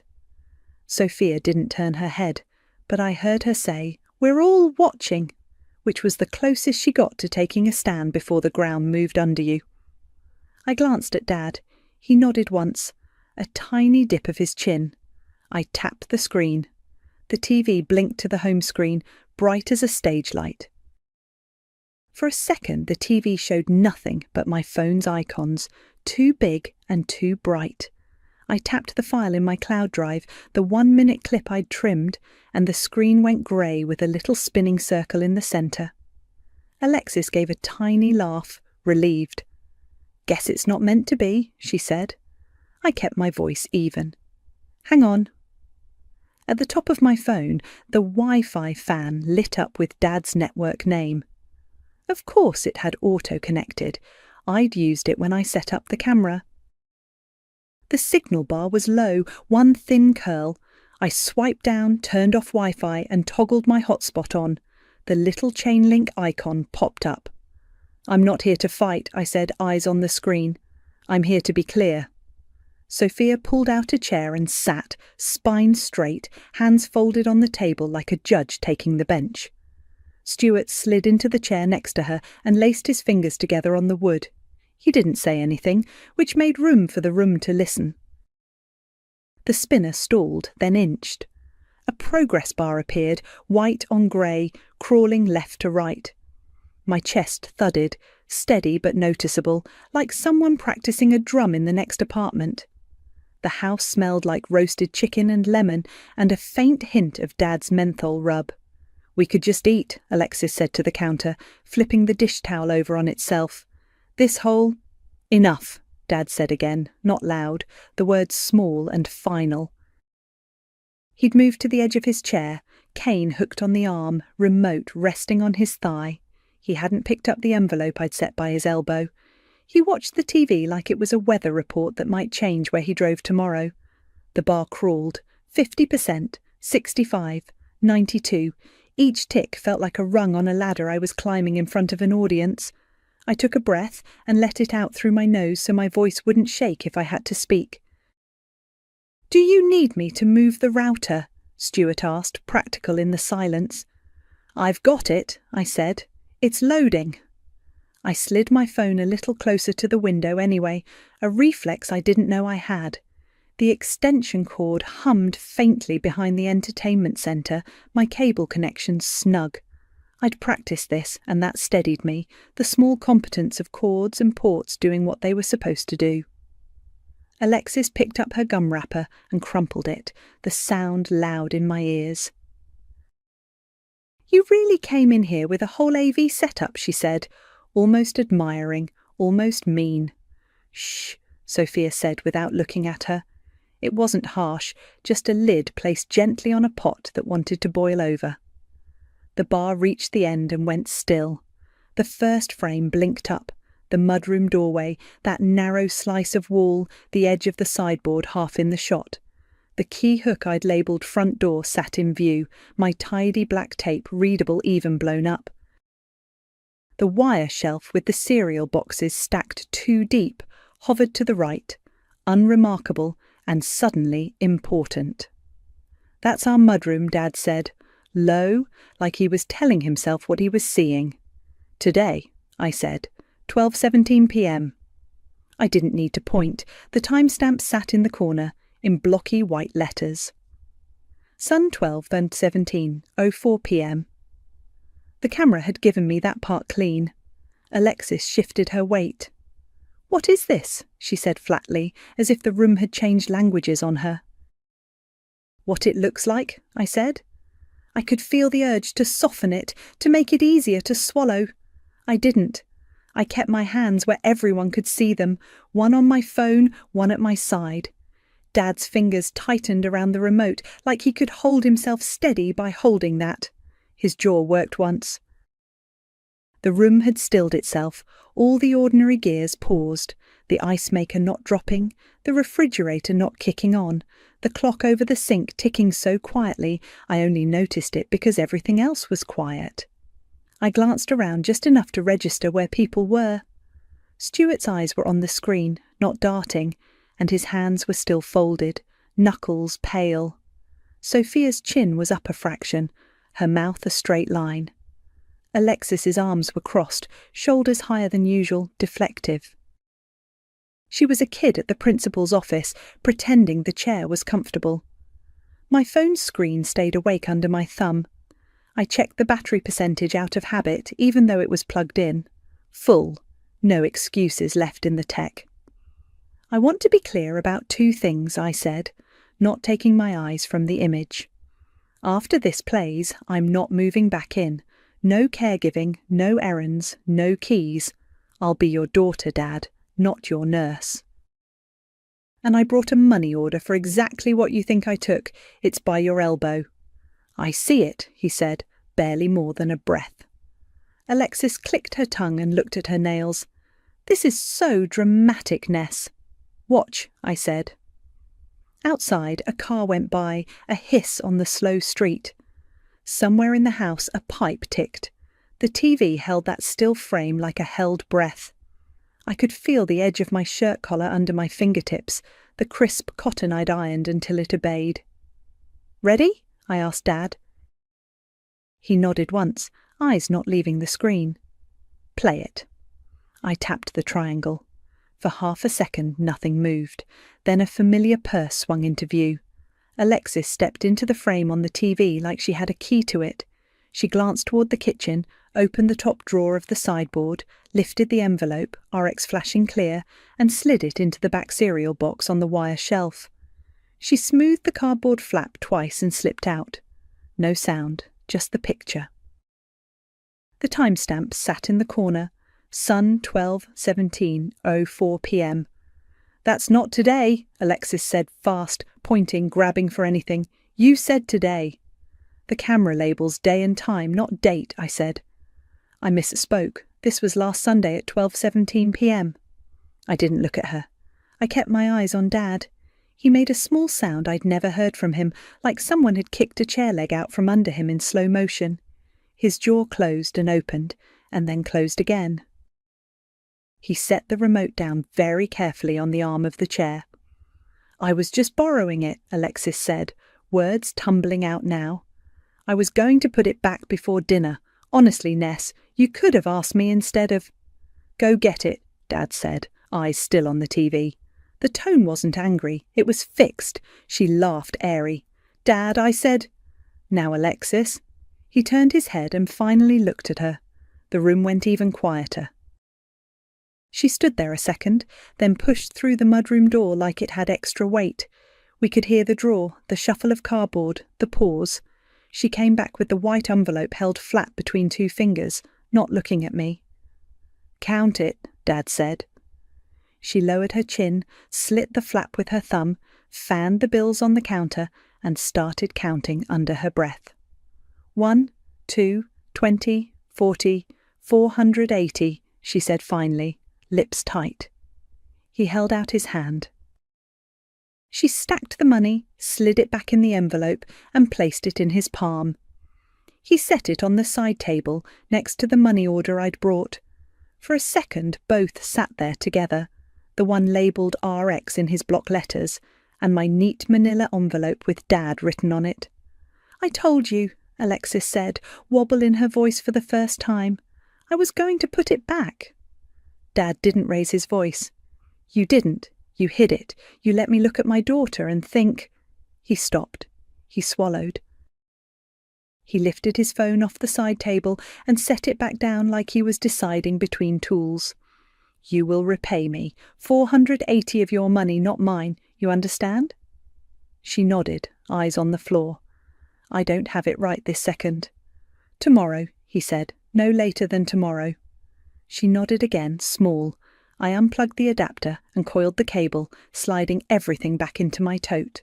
My hands moved like they'd practiced. The AC kicked on and then off, the normal house sounds returning in pieces. "I'm not moving back in," I said into the quiet, not as a threat, just as a fact. "No caregiving, no errands, no keys. I'll visit as your daughter. I'll have coffee on the porch. That's what I can do." Dad nodded once, like he'd been expecting me to say it. His eyes were wet, but he wasn't looking away. "I hear you," he said. "You're right." He paused. "Where are you staying?" "I did 2 nights at the motel off Route 4, I said. "I'm at a friend's now." "What did the motel cost?" he asked. I told him. It wasn't a fortune, but it wasn't nothing. "I'll make it right," he said. "Tonight." He tapped the envelope I'd brought with one finger. "This stays as it is. The money order is yours. The envelope is mine." He slid my manila envelope back toward me. "You keep your proof of what you did." Sophia let out a breath I didn't realise she'd been holding. "Coffee's getting cold," she said, gentle, which was her way of saying the floor was steady again. Alexis leaned on the counter, arms crossed tight. "So now what? What, banned?" she said, trying for light, getting nowhere. "You'll give me your key," Dad said. He picked up his phone for real this time. "And you won't come and go when you please." "Not any more." "Dad," she said, the old whine creeping in. He was already scrolling to his contacts. He tapped, put the phone to his ear and said, "Hi, this is Ernest. Do you do lock changes on Sundays?" He waited. "Good, I'll be here." Stuart stood up like he might go look at the front step. "Want me to clear a path?" he asked. "Thank you," Dad said. He sounded tired and clear. He pointed at the sideboard. "Put that drawer to rights. We'll eat when this is done." Alexis didn't move. Her mouth opened and closed. "I said I was going to—" "I heard you," he said, not unkind. "You didn't." I slid the power bank back into my tote and zipped it. "I'll stay for dinner," I said, "and then I'm going." I didn't add where. I didn't need to. Dad nodded. He looked at me again. "I was wrong," he said, not making it big. "I'm sorry." "Thank you," I said. It landed. From the mudroom, the camera's blue light was invisible, sleeping. The TV screen had gone back to the home screen, bright and empty. The doorbell rang, 2 short chimes you could hear from the hallway. Sunday or not, the locksmith had arrived. The locksmith wore a grey T-shirt with his company name on the chest and carried a tool bag that clinked. Stuart had the front hallway cleared before the man stepped inside. 2 deadbolts and 2 knobs, the locksmith said after a quick look. "I can rekey everything to match." "That's fine," Dad said. He had moved to the dining chair nearest the door, cane propped within reach. "We'll need 3 keys." Alexis stood in the kitchen doorway, arms folded. The locksmith held out a small tray for the existing keys. Dad looked at her. "Your key," he said. She dug in her bag and set the brass key on the tray. No joke, no smile. The sound it made when it landed was small and sharp. The locksmith worked fast, unscrewing, swapping cylinders, testing latches. Stuart hovered where he was useful, holding doors open. Sophia poured coffee into thick mugs and set one near Dad's elbow, then put a second by the locksmith without fuss. the house filled with the metallic smell of new hardware and roasted chicken going cool. When the locksmith finished, he cut 4 fresh keys on a small machine he'd brought in. He handed them over on a ring. Dad palmed it, then slid 1 key off and placed it on the table. "Sophia, will you keep a spare?" he asked. "For emergencies." She tucked it in her purse. "Of course." He looked at me. "Do you—" "No," I said gently. "No keys." He nodded, accepting it. The locksmith wrote up the invoice on a carbon pad. Dad didn't flinch at the Sunday rate. He peeled a cheque from his chequebook, filled it, and signed with his blocky hand. When the door shut behind the locksmith, the house felt quieter, like it had been reset. We ate. Plates moved hand to hand. The lemon salad was bright. No one talked around anything. Alexis picked at her food and kept her eyes on her plate. Stuart asked Dad how the swelling was. Dad answered like a man who'd decided to tell the truth now. "Less today," he said. "Hurts different. I'll keep icing." After we cleared plates, Dad tapped his pen against the chequebook. "What did the motel run you?" he asked, already turning to a blank line. I told him the 2-night total. "And the cable?" he added. I pulled the receipt up on my phone and read the amount. He wrote a single cheque that covered both. He slid it across to me on the table, no flourish. "I'm sorry," he said again. "This is not everything, but it's a start." "Thank you," I said. I tucked the cheque into my wallet and left the money order in my tote. I wasn't giving that away, not anymore. When I stood, he stood too, slower. We hugged in the kitchen, careful of his knee and of what had been said. Alexis rinsed dishes without looking up. "I'll head out," I said. "I'll come by later this week for coffee. I'll text first." "Okay," he said. "Porch will be ready." On the porch, Sophia hugged me tight and then held my shoulders. "Call me if you need anything," she said. "I mean it." "I know," I said. "Thank you." Alexis followed me out to the driveway. For a second I thought she might say something that would change this. She lit a cigarette she didn't finish and said, "Whatever," into the space near her shoes. I got in my car and drove away without turning the radio on. Monday morning, my phone buzzed with a photo from Dad, a neat stack of bills on the kitchen table next to a sticky note that said, "Repayment from A480. Under the photo he'd typed, she brought it before work. I wrote back, "Good." He replied with a thumbs up and a note about his transport pickup time for PT. "Tenai, they called," he wrote. We were learning to keep our lanes. By Wednesday, I'd found a month-to-month sublet across town. First floor of a small house that had been chopped into 3 units. It smelled like Murphy oil soap and the last tenant's spices. The floors squeaked, and one window in the bedroom stuck unless you lifted and pushed with your hip. The rent fit what I could swing. I signed, paid the deposit, and moved a mattress, a lamp, and 2 crates from my storage unit. I slept that night like my body had been waiting for that bed for years. On Thursday, I took coffee to Dad's porch. I texted when I pulled up. He waved me to the bench, and we sat under the little eave while a light rain started. We talked about the Reds, his PT tech who was all business, and the neighbour's dog that kept escaping. When my timer buzzed at 50 minutes, I stood. "I'll see you Sunday," I said, "after lunch." "Okay," he said. He didn't ask for a ride anywhere. He didn't hint. "Thank you for coming." Alexis kept her distance that week. The next time she came by, Sophia told me later, she had a sack of groceries and left the receipt on the counter without comment. When I saw her next, she nodded hello, eyes clear. "I'm bringing Dad to PT Wednesday," she said. "I'll send you the time." It wasn't an apology. It didn't need to be. I left the camera in the mudroom. It was Dad's house, and he could decide if it stayed. I deleted the app off my phone a week later after I'd stopped checking it out of habit. The money order lived in my desk drawer under a stack of paid utility bills, a silent promise to myself that I would not stand in the same place and get hit again. On a quiet night in my new place, I turned the lock and stood there with my hand on the knob, listening. No TV hum, no ice machine, no footsteps I had to anticipate, just the small click I'd made and the breath I took after. Peace, it turns out, is the sound of my own keys in my own lock.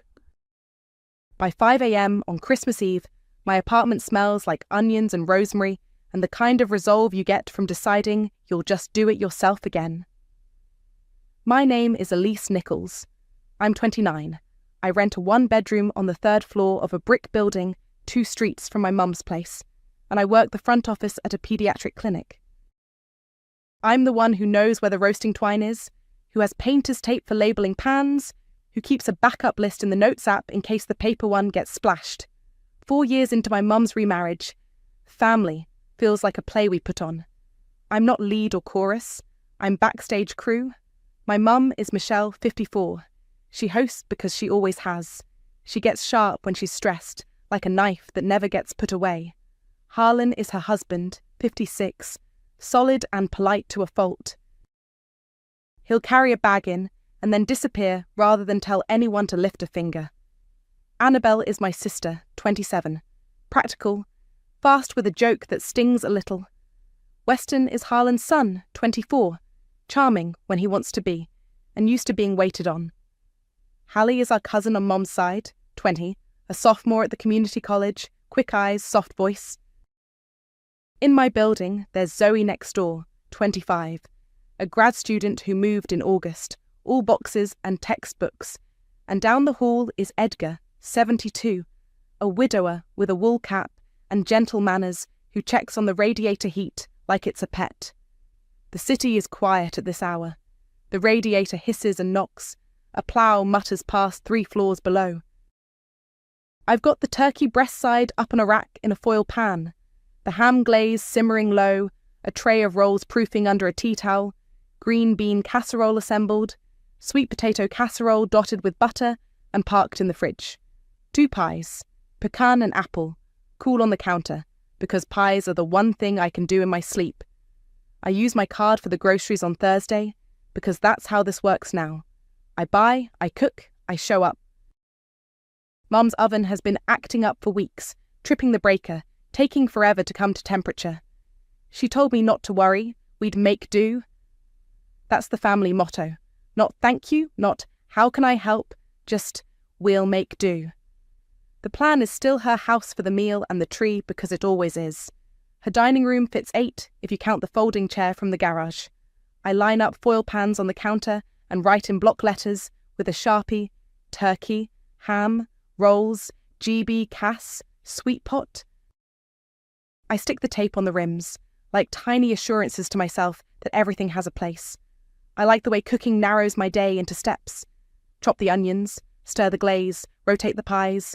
It's concrete and quiet, no interpretation needed. If you do A and B, you get C. In my dad's house, when I was little, we wore paper crowns on Christmas Eve from crackers he bought at the grocery store. His crowns were always crooked. He'd do a drum roll on the table with his spoon before carving.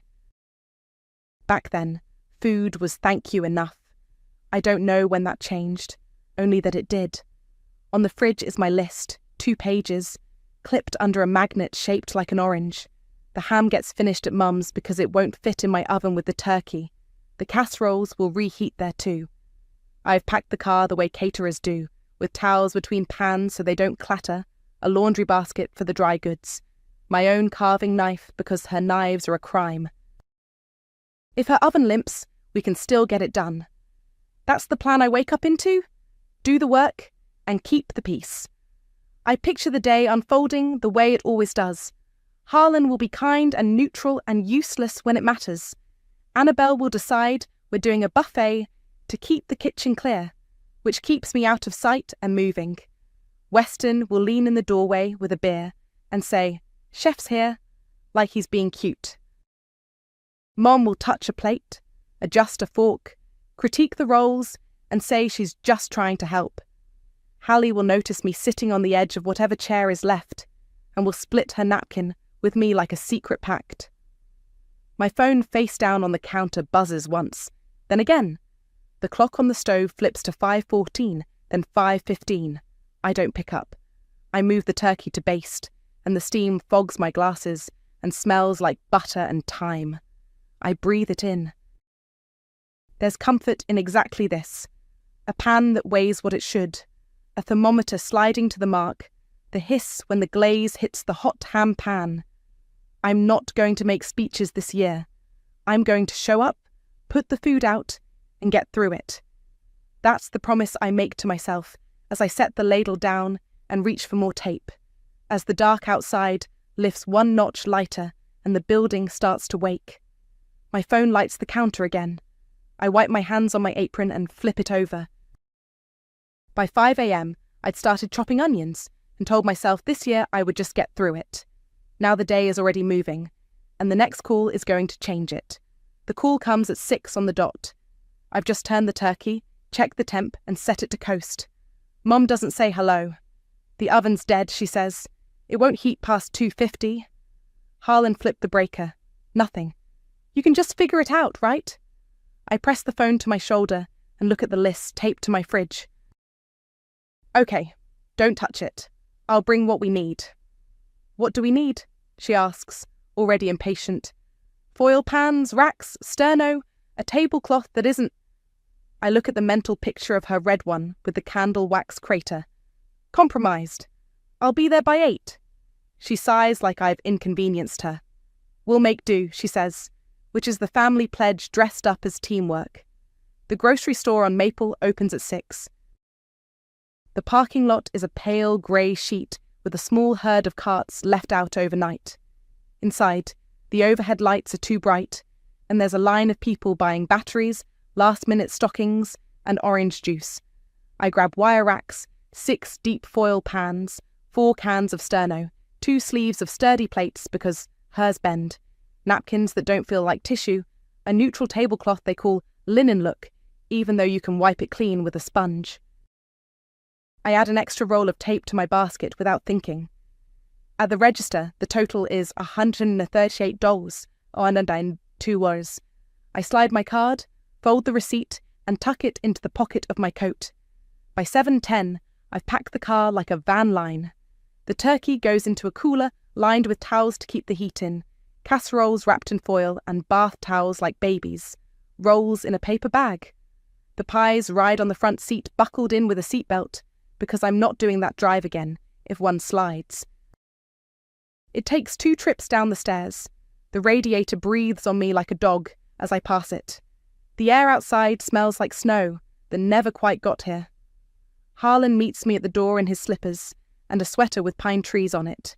He takes 2 bags, paper goods and the lightest box, then steps back to let me pass. You're a lifesaver, he says, and he means it. And he also means he hopes I won't ask anyone else to lift a finger. Weston is leaning against the doorway to the dining room with his phone, thumb flicking. Chef's here, he says, without looking up long enough to offer his hands. Morning, I say, and set the cooler on the kitchen rug. The oven's display blinks 250 like a dare. I twist the knob. The gas hisses, the igniter clicks, and nothing changes. Annabelle blows in with a tote and a scarf, and that efficient air like she's about to manage a meeting. Let's do buffet, she says, kissing the air near my cheek. Keep the kitchen clear.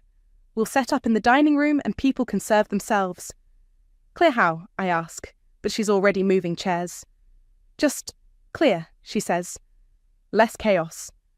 I set up the wire racks on the sideboard and slide water pans underneath, line them with the foil pans I labelled at 5 a.m. I light the sterno, and it flares cool blue, steady. Mum watches from the doorway with a dish towel over her shoulder, cheeks already tight with the kind of smile that's mostly teeth. Where did you get those? She asks, nodding at the racks. Maple Market, I say. We'll keep everything hot without the oven. You should have called me, she says. I have a tablecloth. You have wax, I say, and lay the new one smooth over her table. It's wider than hers, and falls to the floor in soft waves. For a second, the room looks like what people think holidays look like. By 9, I've got the ham simmering under a lid on the stove with the glaze. I turn slices in batches, and let the edges go sticky. The turkey rests in its towel cave, still hot. The casseroles warm in their pans over the sterno. Mum dusts the tops of the picture frames with her sleeve, rearranges the centerpieces, moves them back. "What can I do?" Hallie asks, appearing at the edge of the kitchen like she's sneaking into a movie. "Fold napkins?"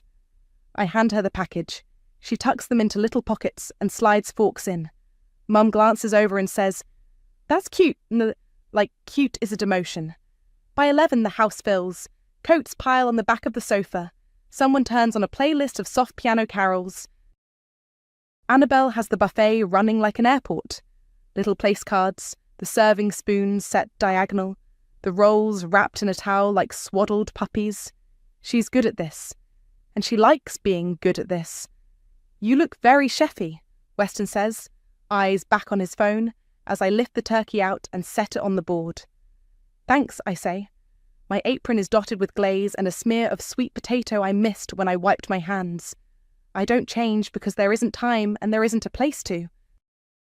At noon, everyone else is in sweaters. Annabelle has earrings on that catch the light. Mum's lipstick is bright and perfect. Harlan hovers near the stereo, selecting a station like it matters. I'm still moving pans, checking flame, topping off the water in the chafers with a kettle. I carry the platter of sliced turkey toward the dining room and angle it onto the buffet. The table looks good. I reach for the stack of plates to add them to the end, to make a path that makes sense. Mum lifts a hand like a crossing guard. "We'll seat you where there's space," she says, and then smiles at the room, already opening her arms to usher everyone else in. Mum's hand is still in the air when Harlan claps his together and says, "All right, folks, help yourselves," like he's emceeing a raffle. Annabelle reroutes the flow with 2 fingers, making a little traffic pattern around the sideboard. Plates at the end, then turkey, ham, casseroles, rolls, gravy in a glass measuring cup, because her gravy boat is decorative only. It works. People love a plan. I step back into the kitchen to wipe the carving board and breathe where it smells like thyme and not perfume. When I come back, there are place cards at the main table, white folded ones with names in Annabelle's tidy slanted handwriting. Michelle, Harlan, Annabelle, Weston, Aunt Carla, Uncle Ron, Hallie. One chair at the corner is pushed out a little, like it's been claimed. I look for my name and don't see it. "Where am I?" I ask. Casual, like I'm asking where the salt went. Annabelle picks up a bread basket, doesn't look at me. "We set you up right over there," she says, and nods past me, toward the door to the garage. A metal folding chair sits in the strip of floor between the recycling bin and the dog's water bowl. Someone stuck a yellow sticky note to the back with Elise in block letters, the ink a little bleedy. The chair faces the wall. There's a draft. I can feel it on my ankles. The recycling bin smells like orange peels and beer. The dog wanders over, laps noisily, and shakes his ears so his tags jingle against his collar. I stand there with a serving spoon in my hand and think, okay. Annabelle breezes past me to put the rolls on the table. "Servers eat later, makes it smoother," she says, like she's quoting a manual and it's nothing personal. "I'm not a server," I say, light, making it into a joke so it doesn't sit heavy in the room. "I don't even have a hairnet." Weston appears at my shoulder, with his phone still in his hand. He looks at my sticky note seat, grins, and mimes tapping. "Do you have a Venmo sign? I can tip." I smile back, the way you smile when you're trying to keep all your teeth inside your mouth. "Cash only," I say, "and we add an automatic 18 for parties over 6. He laughs like he expects me to join him. When I don't, he drifts toward the table and drops into his chair, already scrolling again. Hallie slides into my periphery, small and quick, like she doesn't want to get caught. She squeezes my forearm, 2 pulses like a coded knock. "This is messed up," she whispers, eyes flicking to my sticky note and then back to my face. "I'm fine," I say. It comes out steady. It's a habit, the steady. "Go eat while it's hot." She makes a face and goes, but slowly, like if she dawdles, someone else will notice and say something. No one does. The line forms, plates fill. Harlan says, "Start at the far end. Turkey first." Like he's saying something helpful. Mom is in the middle of the dining room, making a show of welcoming, one hand on a chair back, one hand skimming the tablecloth I brought like she picked it. I carry my knife back to the kitchen, rinse it, dry it, slide it into its sheath. The dog follows me, hopeful, sits when I look down at him. I break off a plain piece of roll and set it gently on the floor. He noses it and eats it, tail tapping.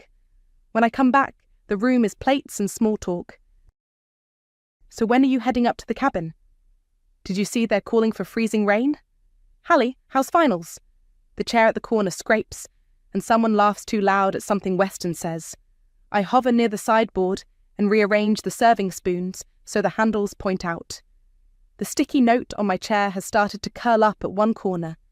Annabelle catches my eye from the head of the table. "If you could refill the gravy," she says, smiling, like she's asking me to pass the salt.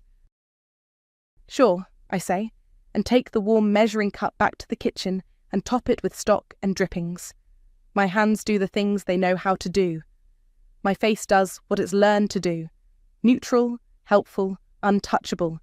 By the time I put the gravy back, a couple of plates are empty, except for a rind of fat here, a smear of sweet potato there. "Save her a plate," Harlan says, pointing vaguely toward the kitchen like I'm a roomer. Mom reaches for a serving spoon and says, "We will." And then to the table, "Isn't the turkey moist? Like she made it?" I edge toward my folding chair, because standing feels like agreeing to be endless. The dog's water bowl is exactly at my ankle. I can feel the chill rising off it. The garage door lets in a hiss of cold every time someone steps out there to get ice from the extra freezer. The recycling bin makes a hollow blunk when someone tosses in a bottle. I sit. The chair wobbles once and then settles. The sticky note flaps against my back and then sticks again. I balance a plate on my knees, empty for now because I haven't gone through the line, and hold it like a prop. From here, I can see the side of Hallie's face. She glances at me, mouth tight, and I give her a small nod, like this is fine, like this is nothing. The taste in my mouth is metal. I swallow it. I lick a spot of glaze off my thumb and stare at a scuff on the garage door like it's a horizon. I tell myself, just get through this. I've done it before. I can do it again. Mum comes around the end of the table with the ham on a platter, steam curling off the glaze. She sets it down with a little flourish, looks up at me over the shine and says, "Clear enough for the table. You're not family, you're the help." The room does that trick where it narrows, sound drops, my ears ring. I feel the grocery receipt folded in my coat pocket, the weight of my carving knife in my hand, the tablecloth I bought under their plates. I set the knife down. I untie my apron and fold it once, neat, and set it on the counter. Annabelle laughs like Mom made a joke, and then stops when I don't smile. Weston glances up and then back at his phone. Harlan says, "Now," and doesn't finish. I walk to the sideboard. The turkey is exactly where I left it, under foil, sitting on the rack over the sterno. I cap the flames one by one so I don't leave an open fire in their house, slide my hands under the foil pan, and lift. It's hot, but I know how to hold it. I carry it to the cooler by the door, the one I lined with towels this morning, and ease it in. The lid shuts with a soft thud. "Elise," Mom says, a warning in my name.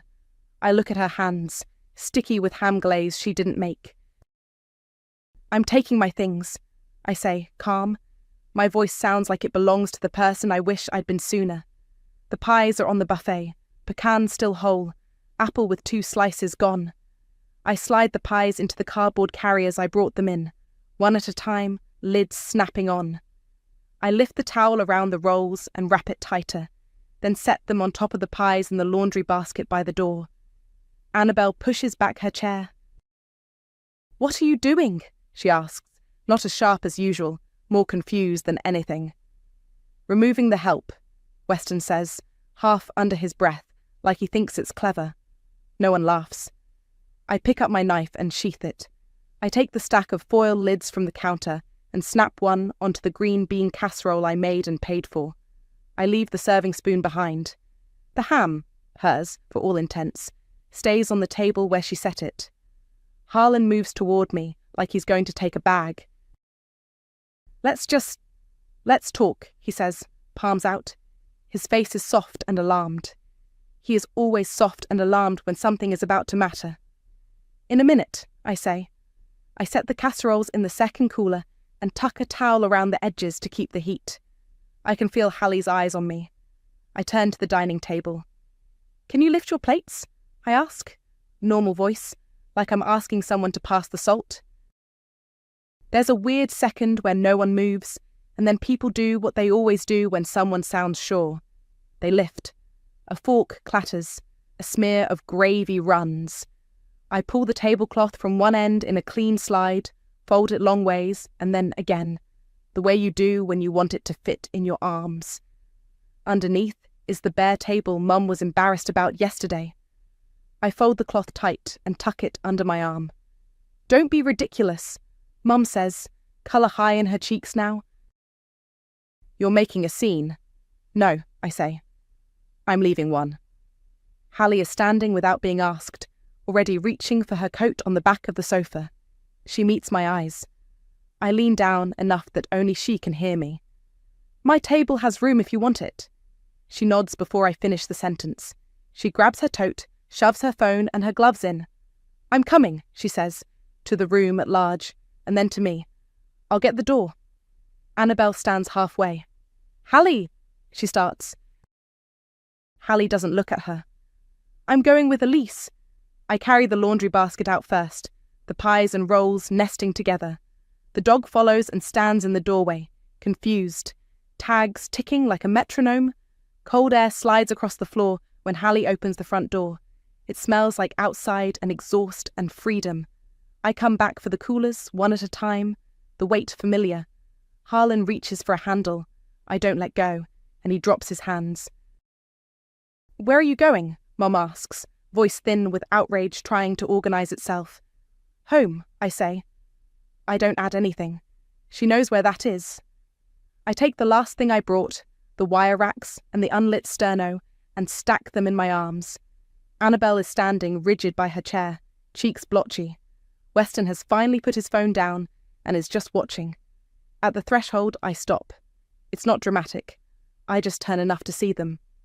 Merry Christmas, I say, because I was raised to. Hallie is already on the walkway, with the keys in her hand, breath puffing in quick white ghosts. We load the trunk like we've practiced. Cooler, basket, racks. The trunk shuts. The sound is soft and final. Hallie slides into the passenger seat and buckles before I even get in. My phone starts lighting up before I've put the car in drive. Mum? Where did you go? Annabelle? Bring the turkey back. Weston? Seriously? Harlan? Please call me. Hallie buckles tighter and looks straight ahead. Her jaw is set. You okay to drive? She asks. Yes, I say. My hands feel steady on the wheel. I check the mirror. The house shrinks in it, a little stage scene I don't have to be in. I pull away from the curb, and the receipt in my pocket rustles when I shift. We make it up the stairs in 2 trips. Hallie takes the lighter cooler and the laundry basket with the pies and rolls. I take the heavier cooler and balance the wire racks on top. The 3rd floor hallway smells like old radiator and someone's cinnamon candle. My door sticks like always. I hip it open and we shuffle in. Shoes off, I say out of habit. We tow them off and set the coolers on the rug. The apartment is small. Galley kitchen, little table by the window, couch that's seen better naps. But it's mine. I slide the table against the wall and pull the new tablecloth out from under my arm. It's still crisp from being folded tight. I shake it once and it drops, clean and smooth, almost touching the floor on both sides. Hallie runs her hand over it and smiles. Pretty, she says. Thanks, I say. My hands are already moving. Plates from the cabinet, 4 that match only in that they're round. Forks from the drawer, water glasses that used to be jam jars. I warm the kettle and top the chafers, so I can set the casseroles over a low simmer on the counter. When I lift the turkey out of the cooler, steam curls into my kitchen like a welcome. The skin is glossy, the meat still hot. I set it on my cutting board, and the knife slides through like it remembers. The rolls go into a bowl, covered with a clean towel. The pecan pie takes the cake stand I bring out twice a year.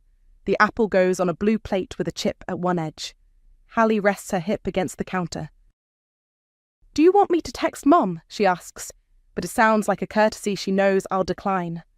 "After we eat," I say. My phone is face down on the counter, the group chat blinking through the glass like a small emergency. I flip the phone to Do Not Disturb and feel my shoulders drop one notch. I take the pecan pie, still warm, and step into the hall. Hallie follows, balancing the rolls. I knock on Zoe's door with the back of my hand, so I don't leave glazed fingerprints. It takes a second. Then the deadbolt turns and Zoe appears in a sweatshirt with paint flecks on it and a messy bun, surprised already softening into hopeful. "Do you have plans?" I ask, holding up the pie like a passport. She looks at the pie, then at my face. "I do now," she says. "I was about to make ramen." She grabs a sweater and slides her feet into boots without fully zipping them, the way you do when you don't want to give the universe time to change its mind. We climb one more flight to the landing where Edgar's unit is. I knock. He opens to the smell of rosemary and ham glaze that's latched to my sweater. He's in his wool cap even inside. He looks at the three of us, the pie, the bowl of rolls, and his eyes go damp before he blinks it away. "My kids are snowed in," he says, voice gentle with the fact of it. "Is that an invitation?" "It is," I say. "Come eat hot food with us." He reaches for his keys and a jar of his bread and butter pickles from the counter. "I'll bring something," he says. Back in my apartment, it feels warmer with people. Zoe takes plates to the table and arranges them like she's setting a lab experiment. Hallie pours water and tucks folded paper towels under forks like napkins. Edgar stands near the window and says it's a fine view for a small place. The steam from the turkey smells like my kitchen has always been meant for this. "Sit," I say, and when they do, I realise I'm shaking a little. Not from anger, left that 2 streets ago, but from the relief of being out. We pass plates, and I don't serve anyone. Hallie takes turkey and both casseroles without apology. Zoe takes a roll and says, "Oh, wow," with her mouth full, like she forgot she should be polite. Edgar eats quietly and says, after a few bites, "This is very good," and it lands like a blessing because he doesn't rush it. We talk about normal things, not pointed things. Zoe's advisor, who still uses transparencies. Hallie's professor, who made the final open book because the power went out on campus last week. Edgar's radiator that clicks in Morse code at night and how he thinks it's saying, "sleep." They ask me nothing that requires explaining why I left a full table. My shoulders lower to where they belong. When the plates are empty, no one pushes seconds like a test. We clear together. Hallie stacks, Zoe runs the tap, Edgar dries with the threadbare towel I like best. The pies hold on the counter, like a promise. I turn my phone screen back on. The messages are layered in. "Mum. Where did you go? Call me now." Annabelle. "Just bring the turkey." Harlan. "We can fix this." Weston. "This is dramatic." Aunt Carla. "Hallie?" I open the family thread and type with my thumbs so I don't overwork the words. I'm done cooking, paying, or showing up to be insulted. Next time, an apology, a real seat, and everyone brings a dish or $20. I hit send. The bubbles pop up, then disappear, pop up again. Hallie's phone pings at the same time as mine. She looks down and sucks in a breath, then turns the screen so I can see. It's a screenshot from Aunt Carla. Find my, a little blue dot over my building. "They're at Elise's," she's added, like a caption no one asked for. The thread goes quiet. The typing bubbles stop trying. The silence is not an empty room. It's a door finally closed. "Pie?" I ask, and my voice sounds normal. "Please," Edgar says. Zoe raises her hand like she's in class, and then laughs at herself. Hallie leans against my shoulder for half a second, and then lets go. I plate the apple and the pecan, the steam rising in thin lines. We eat standing up by the counter because there's not enough space and because we can. Outside, someone scrapes a windshield. Inside, the only thing sharp is the knife I use to slice the crust. The knot comes mid-bite, too hard for a neighbour. Forks pause. Zoe looks at me with her eyebrows raised. Edgar sets his plate down like he's about to stand if I need him to. Hallie is already moving toward the door. It's fine, I say, wiping my hands on a dish towel. My building's front latch doesn't always catch unless you lean into it. On weekends and holidays, people come and go, and it ends up not quite shut.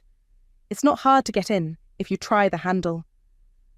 I open my apartment door with the chain on first, just a crack, because I've learned things the regular way. Outside, the hall is cold from the draft up the stairwell. Annabelle and Weston are there, cheeks pink, noses shiny from the air. Annabelle has her coat open, and no hat like she left in a hurry. Weston's holding his phone in one hand, like it's a compass. Elise, Annabelle says in a half-whisper, like she doesn't want anyone to overhear. Mum says, bring the turkey back. I slide the chain and step into the hall, pulling the door almost shut behind me until it latches. No, I say. I keep my voice low, so it doesn't spill into my kitchen. We're eating. Annabelle blinks like I answered in a language she doesn't speak. We have people over? You can't just... I can. I fold the towel in my hands over once. I can still feel the heat of the pie plate in my palm. I took the food I bought and cooked. You told me I'm the help. I left. Annabelle's mouth opens and closes. Weston tries to step into his old lane and flounders. Okay, but can we just take the turkey and then we can... He stops, looks at my face and lets the sentence die. You can come in and eat if you can be decent, I say, steady. If you can't, then no.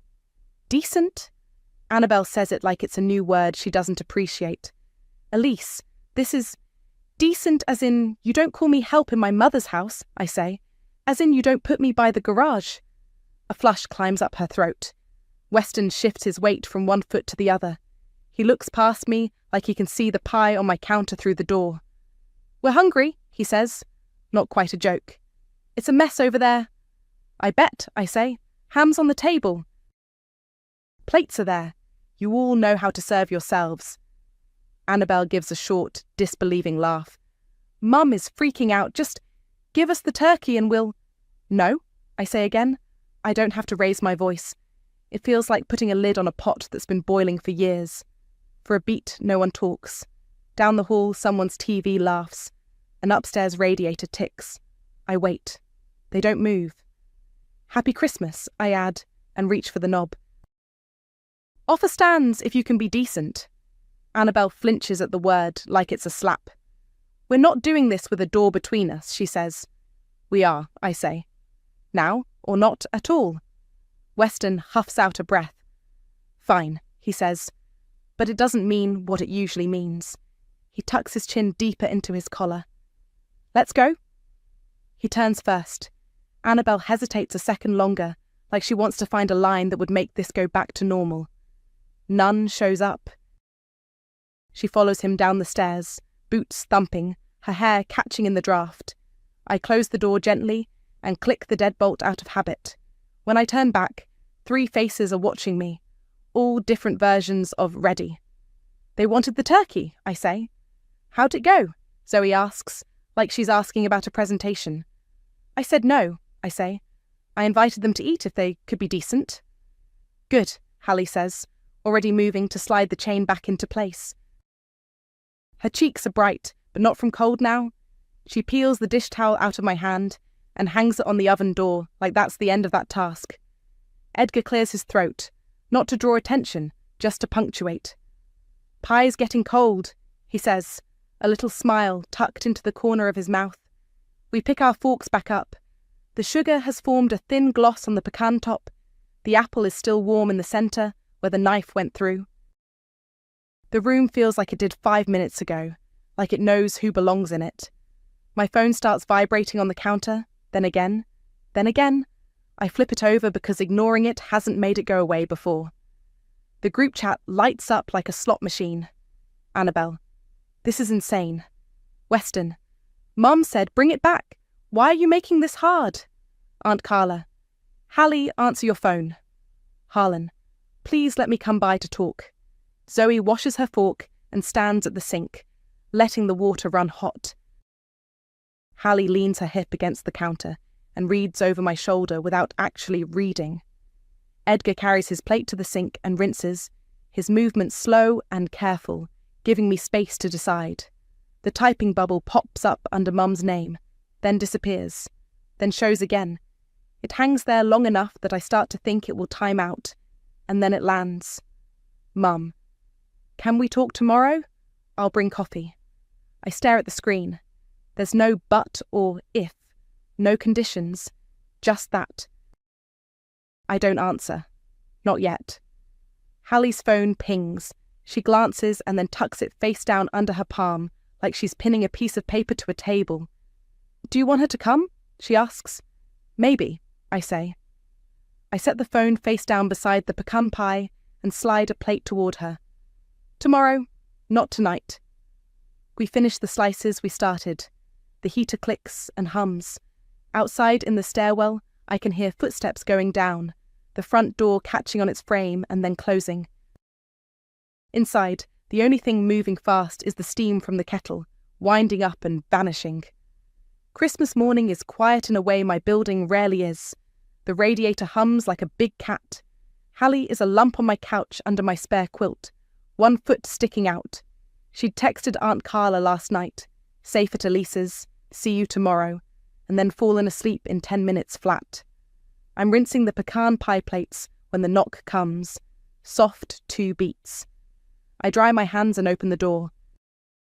Mum stands there with 2 coffees in a cardboard tray and no lipstick. Her hair is pulled back like she left before she was done getting ready. The cold has pinked the tip of her nose. I was cruel, she says, before I can start. I step back to let her in. She toes her boots off without me asking and sets the coffees on my counter. The smell cuts through the leftover sugar in the air. Hallie stirs, sees who it is, and sits up. Mum glances at her, then back at me. I'm sorry, she says. What I said, what I let happen, it was... She stops. It was wrong. Hallie stays on the couch, quiet, present but not inserting herself. I wrap my hands around the coffee she pushes toward me. The heat goes right into the ache in my fingers. It felt like a demotion in my own family, I say. The folding chair by the garage isn't new, Mum.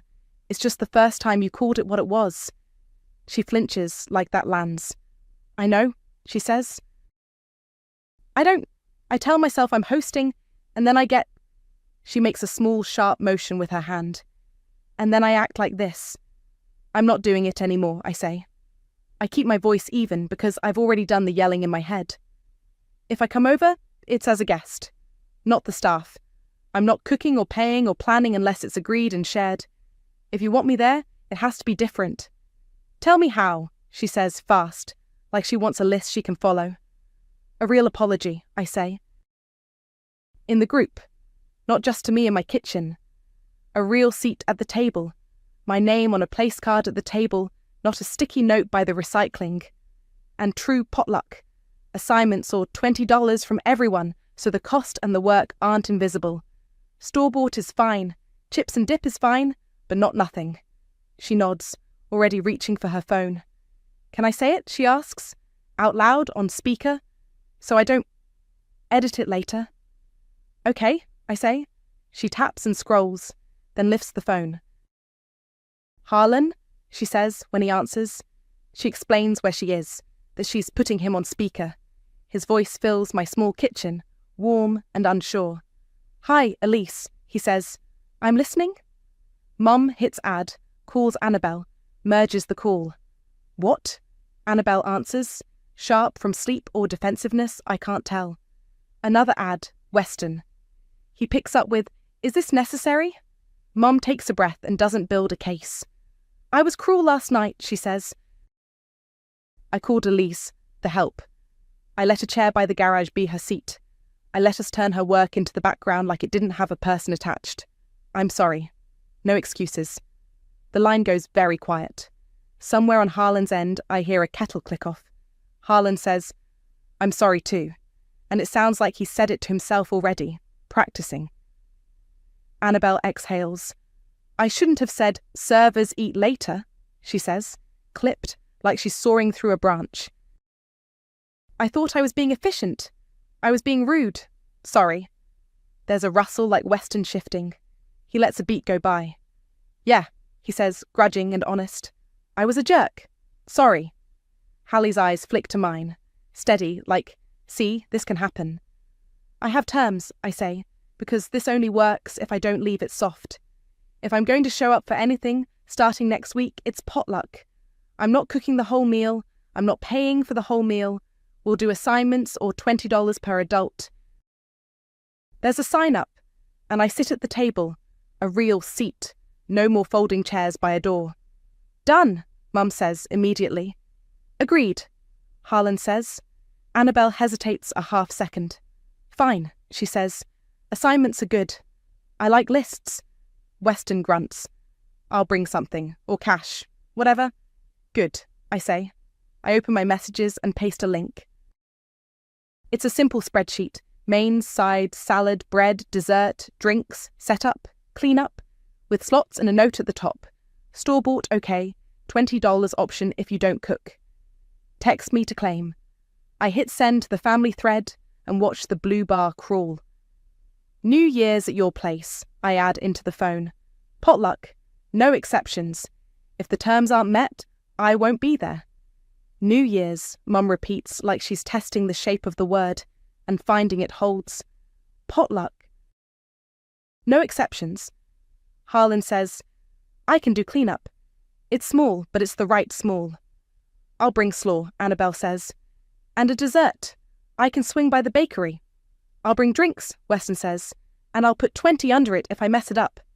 Thank you, I say. I don't add anything extra to soften it. It doesn't need softening. We end the call. Mum puts her phone face down on my counter like it might go off again. She looks at the chairs by my little table, then at Hallie on the couch, then at me. Can I hug you? She asks. Yes, I say. She does. It's not long. It's not dramatic. It lands, and then it's done. I'll text the apology too, she says, reaching for her phone again, more to give her hands something to do than because I asked. She types, thumbs careful, and reads it once under her breath. No excuses, she repeats, and hits send. She picks up one of the coffees like she just remembered it's there. Do you have plans today? She asks. It's a normal question, not a claim. Hallie's going to her mum's in a bit, I say. I'm doing nothing, I add, and it feels like a luxury. Good, she says. She zips her coat. I'll see you on New Year's. At the door she pauses. Thank you, she says, and she means for more than the turkey. After she leaves, Hallie flops back against the cushions, grinning into the ceiling. You made a spreadsheet, she says, admiring like it's a sculpture. I did, I say. My phone pings. Harlan has claimed cleanup. Annabelle has put her name next to dessert and sides. A minute later, Weston drops drinks plus 20 in the notes field like a peace offering. I take a long drink of coffee and feel it spread. The apartment smells like sugar and steam and something else I can't name yet. It's quieter, but it's not empty. New Year's Eve, I park 2 streets over and carry in 1 bakery box with lemon bars I made this afternoon, dusted with powdered sugar like new snow. No coolers, no laundry basket, just dessert and my coat over my arm. Harlan opens the door before I knock. Happy New Year, he says, and takes my coat like it's the most natural thing he's ever done. The house smells like food and the little lemon oil I recognise from the cleaner Mum uses on the wood. The oven has a post-it on the dial, do not use, in Mum's handwriting. On the counter there's a plug-in warming tray and 2 slow cookers. Cords gathered neat. The sideboard is lined with the wire racks I left here last week. Water pans already steaming. The dish list is printed and magneted to the fridge, names next to items in Annabelle's tidy slanted letters. Someone has put a star next to clean up. Harlan. "Hi," Mum says from the kitchen doorway. She's in a sweater, not an apron. "Those look beautiful."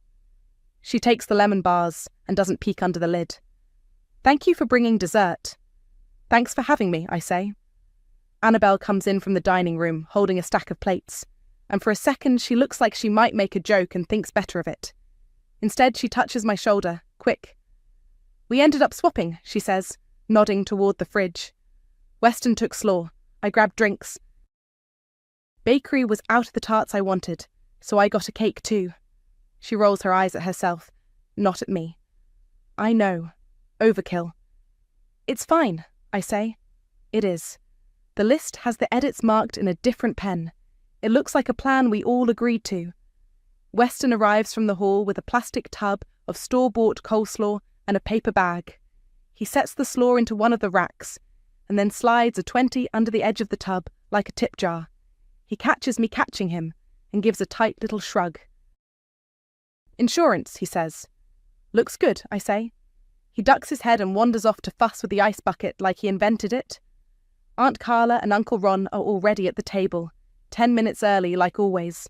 Hallie waves from her seat, a glass of sparkling cider in front of her. She's wearing a paper crown from a cracker, tilted like she meant to.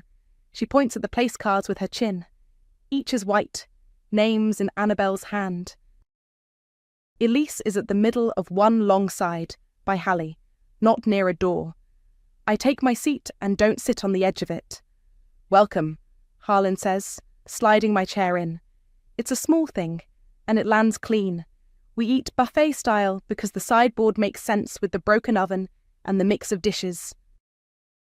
There's Weston's slaw, Annabelle's bakery cake under a dome, Hallie's salad with too many cherry tomatoes because she likes them, Aunt Carla's crock-pot meatballs, Uncle Ron's store-bought bread that he warmed in his own oven and wrapped in a towel, Mum's beans in a slow cooker with a little sign that says "Careful." Hot. No one tells me where to stand. No one tells me to wait. I put turkey on my plate because Harlan roasted a small one in a borrowed electric roaster, and it's good. At the table, conversation steers around last week without pretending it didn't happen. Harlan says, "Cleanup's me and anyone who wants to be me." Mum laughs at a story Hallie tells about her professor's broken coffee maker. Annabelle asks if Zoe liked the pecan pie, and I say yes, and that Edgar brought pickles. And Aunt Carla says she'll send him her pimento cheese recipe. It feels like the right size of normal. At one point, Mum hands me the ham platter to pass, and doesn't layer it with instructions. "Thank you," she says, when it's in the centre of the table. The words land soft and don't slide off. After seconds, Harlan stands and starts carrying plates to the kitchen. Weston follows without being asked, grabs the trash bag and does a slow circle for napkins and empties. Annabelle covers leftovers and labels them in block letters, passing me the marker like an offer and smiling when I leave it on the counter. Mum stacks forks and says, "Careful, edge is hot," to Hallie and not to me. In the kitchen, Harlan washes. Water runs hot. He hums, off-key. Weston dries and doesn't make a production out of it. I lean against the doorframe and talk with Hallie about her spring schedule. No one is waiting for me to get up and fix anything. When I do stand to bring my plate in, Harlan takes it from my hand. "I've got it," he says, and means it. When the bakery cake comes out, Mum holds the knife and looks at me. "You first?" she asks. I nod. She cuts a clean piece and sets it on my plate. "Thank you for bringing dessert," she says again. And this time it's not about the lemon bars. I nod again, because there's a limit to how many times you can acknowledge the same small miracle in one night without knocking it over. Midway through cake, Hallie clinks her cider glass with a fork. "To doing things like people," she says, face pink, regretting the speech as she's giving it. "To doing things like people," I echo, because it's exactly right. Glasses knock gently. By the time I put my coat back on, the dish list on the fridge has check marks next to each line. There are foil-wrapped leftovers with names on them. Aunt Carla's and Uncle Ron's containers are stacked by the door. My lemon bars are down to 2. Weston's 20 is gone. There's a little note by the dish. Covered drinks, thanks, in Mum's handwriting. At the threshold, Mum hugs me quick. See you soon, she says, like she trusts that there will be a soon if the terms are met. See you, I say. Harlan steps past us with the last bag of trash, like it's a relay baton. Annabelle squeezes my shoulder the way she did when I walked in. Not a performance, just contact.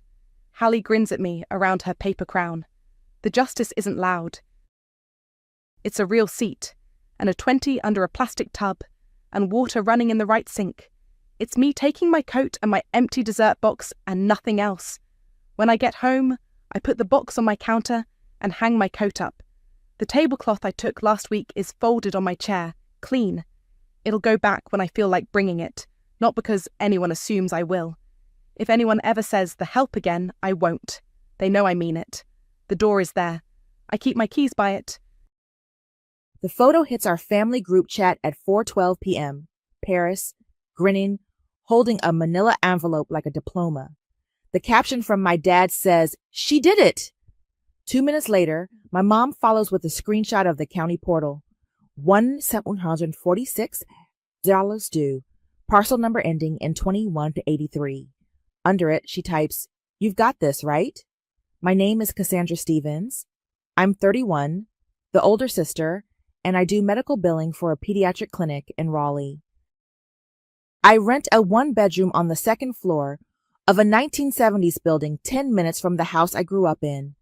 The house my parents just deeded to my sister Paris, who is 26 and works part-time as a salon assistant. We all live in Wake County. The family house is in a subdivision called Maple Ridge with an HOA that loves mailers and fines.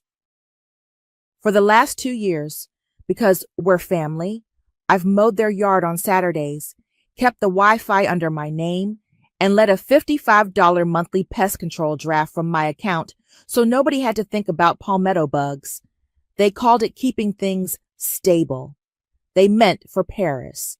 I stare at my mom's "You've got this, right?" and feel something small and mechanical shift inside me. A clean click. The reflex they expect, the yes, the instant autopay, the quiet handling, doesn't fire. I type, "Ask the owner." Dad reacts with a thumbs up emoji, like that makes it a team decision. Paris drops a stream of celebratory emojis and OMG yes homeowner. She doesn't acknowledge the 17746 words. I put my phone face down on the kitchen counter and look at the pile of mail I haven't opened yet. A coupon for oil changes, a PTA fundraiser flyer the last tenant didn't forward. Out my window, a man in a red hoodie loads groceries from his trunk, the normal world chugging along. At 4:25, Mom calls. I don't answer. If I hear her voice, I'll end up saying, "Sure, just this once, and we'll be here again next month, then next year." Instead, I open my laptop and pull up the logins I shouldn't still have memorized. The water utility, the pest control company, the internet provider, my name, my card, my address tied to their usage. All of it made sense when I was living there during the pandemic, and my parents were between jobs when Paris needed a hand starting at the salon. But I moved out last spring, and none of those charges moved out with me. I text one thing to the group thread so it's in writing. "Congrats, Paris. I'm not paying for what I don't own." A pause. Then Paris. "Wow. Okay." Savage on my day. Mom. "Cassie, it's just taxes, and then we'll figure the rest out." Dad. "Can you help your sister be set up for success instead of making it harder?" I type. Delete. Type again. Keep it short. I won't be paying the bills for that address anymore. No exclamation point. No apology. I toggle off autopay on the pest control site and send a quick cancellation email to their office so there's a timestamp. I remove my card from the water portal, but leave the account number in their name field blank on purpose. They can add their own. The internet provider wants me to call to transfer service. I set a reminder for tomorrow and close the tab before the hold music starts looping in my head. My phone buzzes. Paris, separately now. You always do this to me, on a day that's supposed to be happy. I stare at that sentence until it blurs. 2 summers ago, I pulled dandelions with my bare hands so her brunch pictures looked nice. Last winter, I paid the internet bill so her streaming didn't get cut off during a snow day. Last month, I replaced a hose that cracked in the cold. None of it made her day happy. It just erased the parts she didn't want to manage. I'm not cruel. I heat up frozen ravioli and watch half an episode of a baking show while the sun slides down. When I check my phone, there's a photo from my dad of the deed recorded. Paris's name where theirs used to be. We're doing this for her future, he writes. Not a thanks, not a plan, just a soft order dressed as virtue. I reply to the group, again, ask the owner. Paris sends a single eye roll emoji and goes quiet. Mom tries one more time. We'll talk this weekend. Love you. I put the thread on mute. My apartment is quiet except for the humming fridge. I take a pen and write boundaries at the top of a notepad. Then under it, 3 lines. Pest control $55, Wi-Fi $79, water varies. 2 years of little things while they told me we were a team. I wash my dish. I close my laptop. For once, nothing in my body is rushing to fix anything. 2 days later, at 9:03 a.m., my phone lights up with a new group text. It's Mom. Water says past due. 2 days after the deed text, at 9:03 a.m., Mom drops water says past due into the group chat like it's a mystery nobody can solve. I don't answer right away. I'm at my kitchen counter with coffee, my laptop open. I log into the city water portal. The account shows 68 Fort Torin past due. Due date last Friday. A yellow banner that says delinquent disconnection scheduled if unpaid. The account name is still Dad's. My card is gone. Good. He added me as a saved payment method last year. I took it off 2 days ago. I take a screenshot of the past due screen, another of the payment methods tab showing no payment methods on file, and save them in a desktop folder I titled Boundaries. New subfolder, Water. In the group chat, I type, Paris needs to call Water and put a card on file. 3 dots from Mom. Then, can you just pay it now and we'll figure out the rest? I reply, ask the owner. It sits there. Dad reacts with a little exclamation bubble.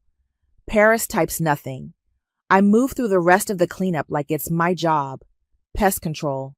Open the confirmation email from Monday. Auto draft canceled effective immediately, and forward it to myself with the subject cancel confirmed. Then drop a PDF into Boundaries Taos Pest. Yesterday, I used my reminder to call the internet provider before work. I scheduled a disconnect at the end of the billing cycle for the house and moved the service to my apartment only where it belongs. They gave me a confirmation number. I took a picture of the rep's name, scribbled on a sticky note, because I've learned not to trust anyone's system. Mom calls. I watch the screen until it stops buzzing. I know if I hear her voice, I'll be explaining feelings instead of facts. The chat pings again. Dad, we're not trying to make this hard. We're trying to help your sister be set up for success. It's the same script. Dressed up as wisdom, I mute the thread. It's 9:25. I lace my sneakers and take a loop around my complex to bleed off the twitchy part of me that wants to drive over there and slide my card back in like a guilty magic trick. Pine pollen dusts the sidewalk. A dog drags its owner past the pool gate. My phone vibrates in my pocket. I don't look. Back upstairs, I make oatmeal and finally check. Paris has texted me separately. You always do this when I need you most. I type, I stopped paying your bills. That's it. Then I delete it. She doesn't need a speech. I leave her on red and open the water portal again just to check the countdown. Disconnection could happen any time after Thursday if unpaid. There's a contact us number in bold. I don't call. It isn't my account. At lunch, I step outside the clinic and sit on the low brick wall by the employee lot, fork in a Tupperware of leftover ravioli. The muted badge on the group thread shows 7 messages. I tap it long enough to see previews. Mom has moved to the appeal. It's just $68, Cass. We'll transfer the internet next week. Don't be petty. Dad, we will reimburse you this time. Paris, finally. Literally heartless. I put my phone face down on my knee and picture last July instead. Me in shorts and gloves that kept slipping, pulling dandelions out from between the sidewalk cracks because she texted, "Brunch at 12. Can you make the front look cute?" I remember the sting in my fingers after, the hose that split 2 months later, the 1999 replacement I didn't even mention. When I finish eating, I forward myself one more thing. A photo of the pest control invoice history with my card masked out and dates circled. Boundaries Pest History. It's not about building a case. It's about not losing the plot. At 3:40, I get a calendar ping for a late claim call. I take it, hang up, and open the county tax portal from Mom's screenshot out of morbid curiosity. $1,746 still due. A red note says, penalty applied after 5 calls p.m. No card on file, no surprise. I drive home through 5 o'clock traffic, past the turn that would take me into Maple Ridge. I don't take it. I don't need to stand on their porch to prove a point. I let the light change. I go straight. When I park at my building and cut the engine, my phone lights up. It's a text from a number saved as Maple Ridge next door from when I lived there for a bit after college. No name, just the number. A photo fills the screen. The family house front door, weathered blue paint with an orange paper taped at eye level. In all caps, notice of disconnection, water service, call to avoid interruption. Under the photo, the neighbor's message. Saw this when I walked my dog, thought you should know. I stare at it for a second. The sky over the parking lot is turning the color of a grapefruit. My thumb hovers between forwarding and deleting. I save the photo to Boundaries Water instead and text the group one line. Paris, this is yours to handle. Mom calls at 7:22 p.m., voice already shaky. It's just this one last thing, Cass.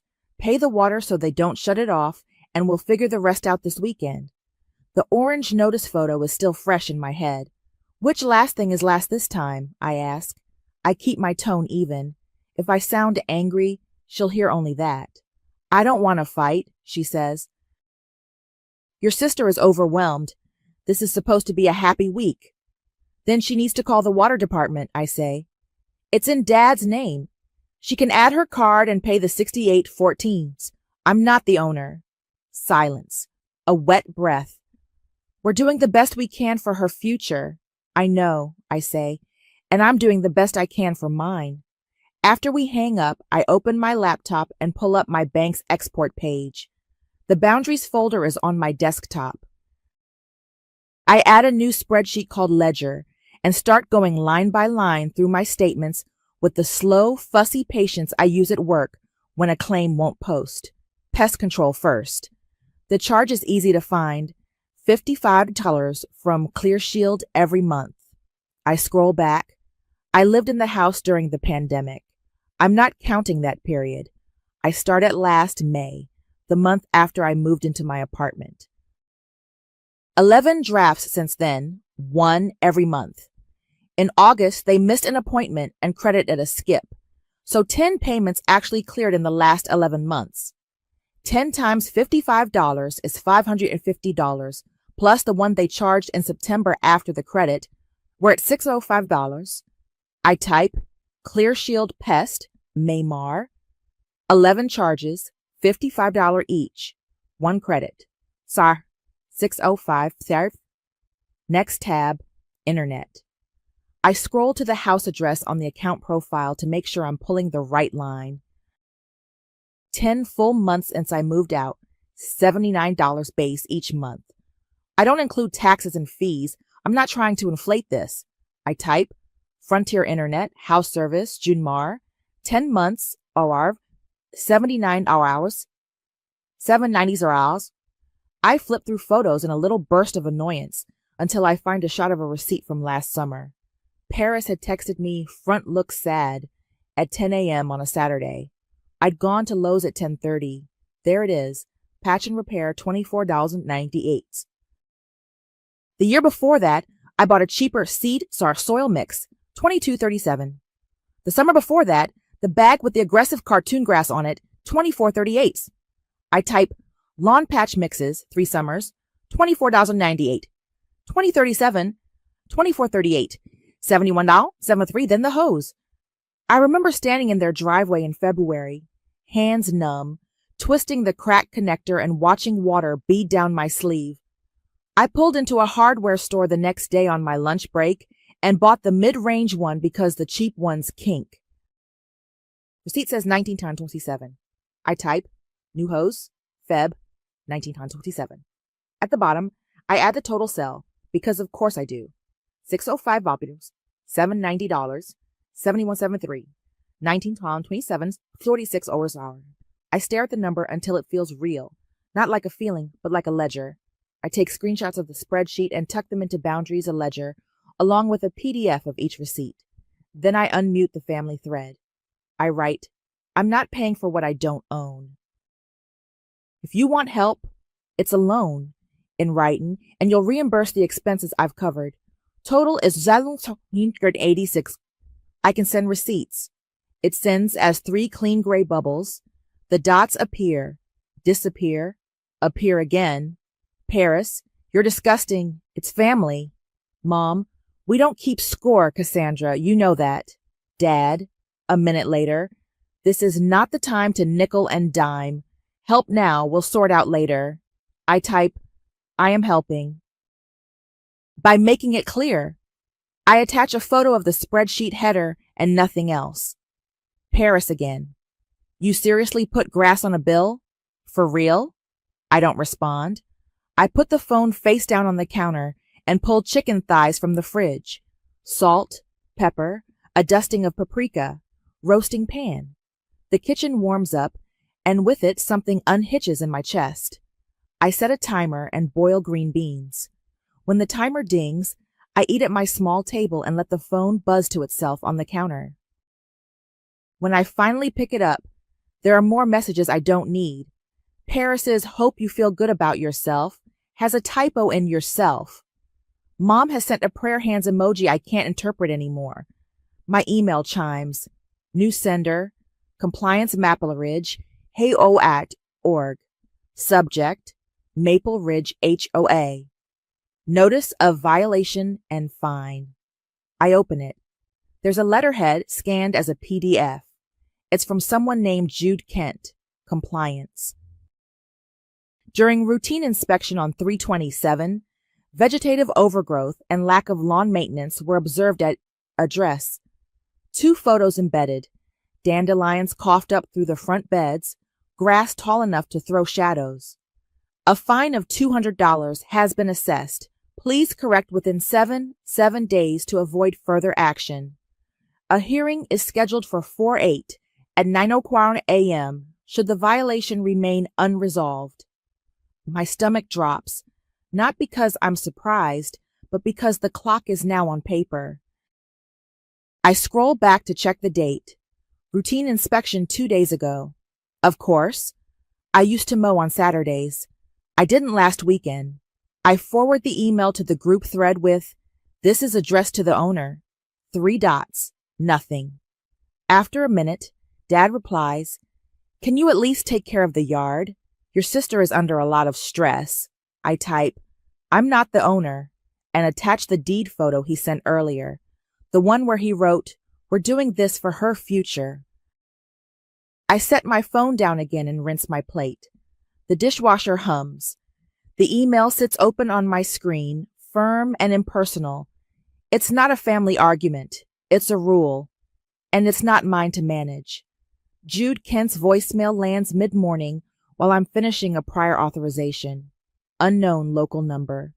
I let it go to voicemail, then listen with my headset half on. Good morning. This is Jude Kent with Maple Ridge HOA Compliance, he says, crisp and neutral.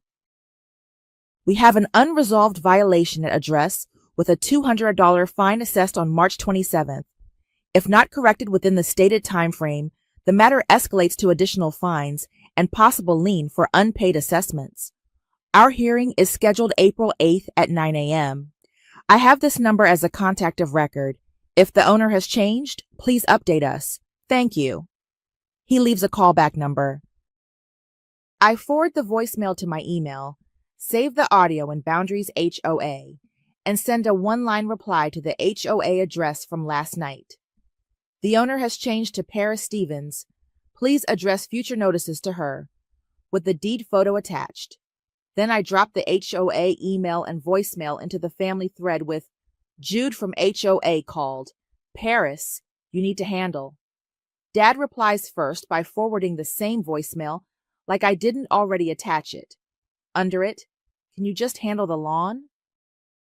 Your sister's overwhelmed, I answer. I'm not the owner. And attach the deed he sent as a brag yesterday. No emojis. Paris finally shows life. A photo of the orange water disconnection notice on the door that I already saved from the neighbor. Happy now? She writes. I don't touch that. I don't explain that the notice existed before I said anything. I don't argue about happy. I copy a phone number from my notes and open my messages to the neighbor whose number I saved years ago as Maple Ridge next door. I change the contact name to Heath, Maple Ridge, and type, Hey Heath, it's Cassandra from across the street a while back. If Paris asks, please give her Triangle Yard Care's number, 919-55-0143. They do a basic Mauer blow for $45. Thanks. He replies 2 minutes later, Hey, got it. I can stick the card in the screen door too. That works, I text. Appreciate it. At lunch, I sit in my car with the AC on and scroll to the water portal again out of reflex. The 68-14 is still red, the same yellow banner, disconnection scheduled. If unpaid, I let the screen go dark and eat a granola bar. Back inside, my inbox pings. Reply from HOA. Thank you, Cassandra. We will update our records. Notice resent to owner. Clean, efficient. I forward that to the thread without comment. Dad calls after that. I don't pick up. He texts instead. We're not asking you to pay the taxes. This is just the lawn. It's the same thing, I type. It's the property. Typing dots. Then, your sister had clients today. Be reasonable. I am, I write. I sent a lawn service. I paste Triangle Yard Care again. Paris reacts with a thumbs down. At 3:15, my clinic line rings, and the rest of the afternoon disappears into CPT codes and a mom who wants to yell about a deductible I didn't set. When I come up for air, there's a screenshot from Paris of the HOA email addressed to her now. Subject, notice, of violation and fine. Jude is harassing me because of you, she says. I type, he's doing his job. Call the lawn service. No reply. After work, I stop at the grocery store for paper towels and garlic. In the parking lot, I scroll on muscle memory. A text from Heath. A photo from across the street. A guy in a neon shirt sliding a white business card into the doorframe above the orange notice. Done! Thanks, I send back. I drive home, unload, and set the garlic on my counter. The hallway outside my apartment smells like someone's takeout. I'm wrestling a paper towel pack into the pantry when someone knocks. 3 quick knocks. Familiar cadence. I check the peephole. Mom on my doormat, eyes rimmed red, hair pulled back like she came straight from the house, not from her job. I open the door because ignoring her in person feels like a bigger thing than I'm ready to do. She steps in without waiting, looks around like she's never been inside, even though she helped me carry a futon up these stairs last spring. Hi, I say, and I keep my voice neutral. Don't do this, she says, skipping hello. Don't ruin your relationship with your sister over a bill. I set the paper towels on the counter and take a breath that I hope doesn't sound like a sigh. I'm not ruining anything, I say. I'm just not funding it. She's drowning, Mom says, palms up. She had clients. She couldn't get to the water office. The HOA is threatening liens. Your father is beside himself. Triangle Yard Care will cut it tomorrow, I say. She can pay them. The water can be paid online in 2 minutes. The HOA gave 7 days. Mom shakes her head like I'm missing a secret code. This isn't you, she says softly. You've always stepped in. That's the problem, I say. I pour her a glass of water because my hands need something to do. She takes it and doesn't drink. Just this once, she says. Pay the $68 and call the lawn guy. We'll put you on the title later. I swear, we'll make it right. There it is, the promise that keeps the machine running. I lean my hip against the counter and meet her eyes. I don't want later, I say. I want respect now. She inhales like she might cry. I don't want you girls not speaking. Then tell her to call the number, I say, nodding at the phone in her hand. Tell her to pay her bill. I make tea because it gives my hands something to do. Mom sits at my little table like a guest in a waiting room, clutching her phone and a tissue. I'm not ruining it, I say, sliding the mug toward her.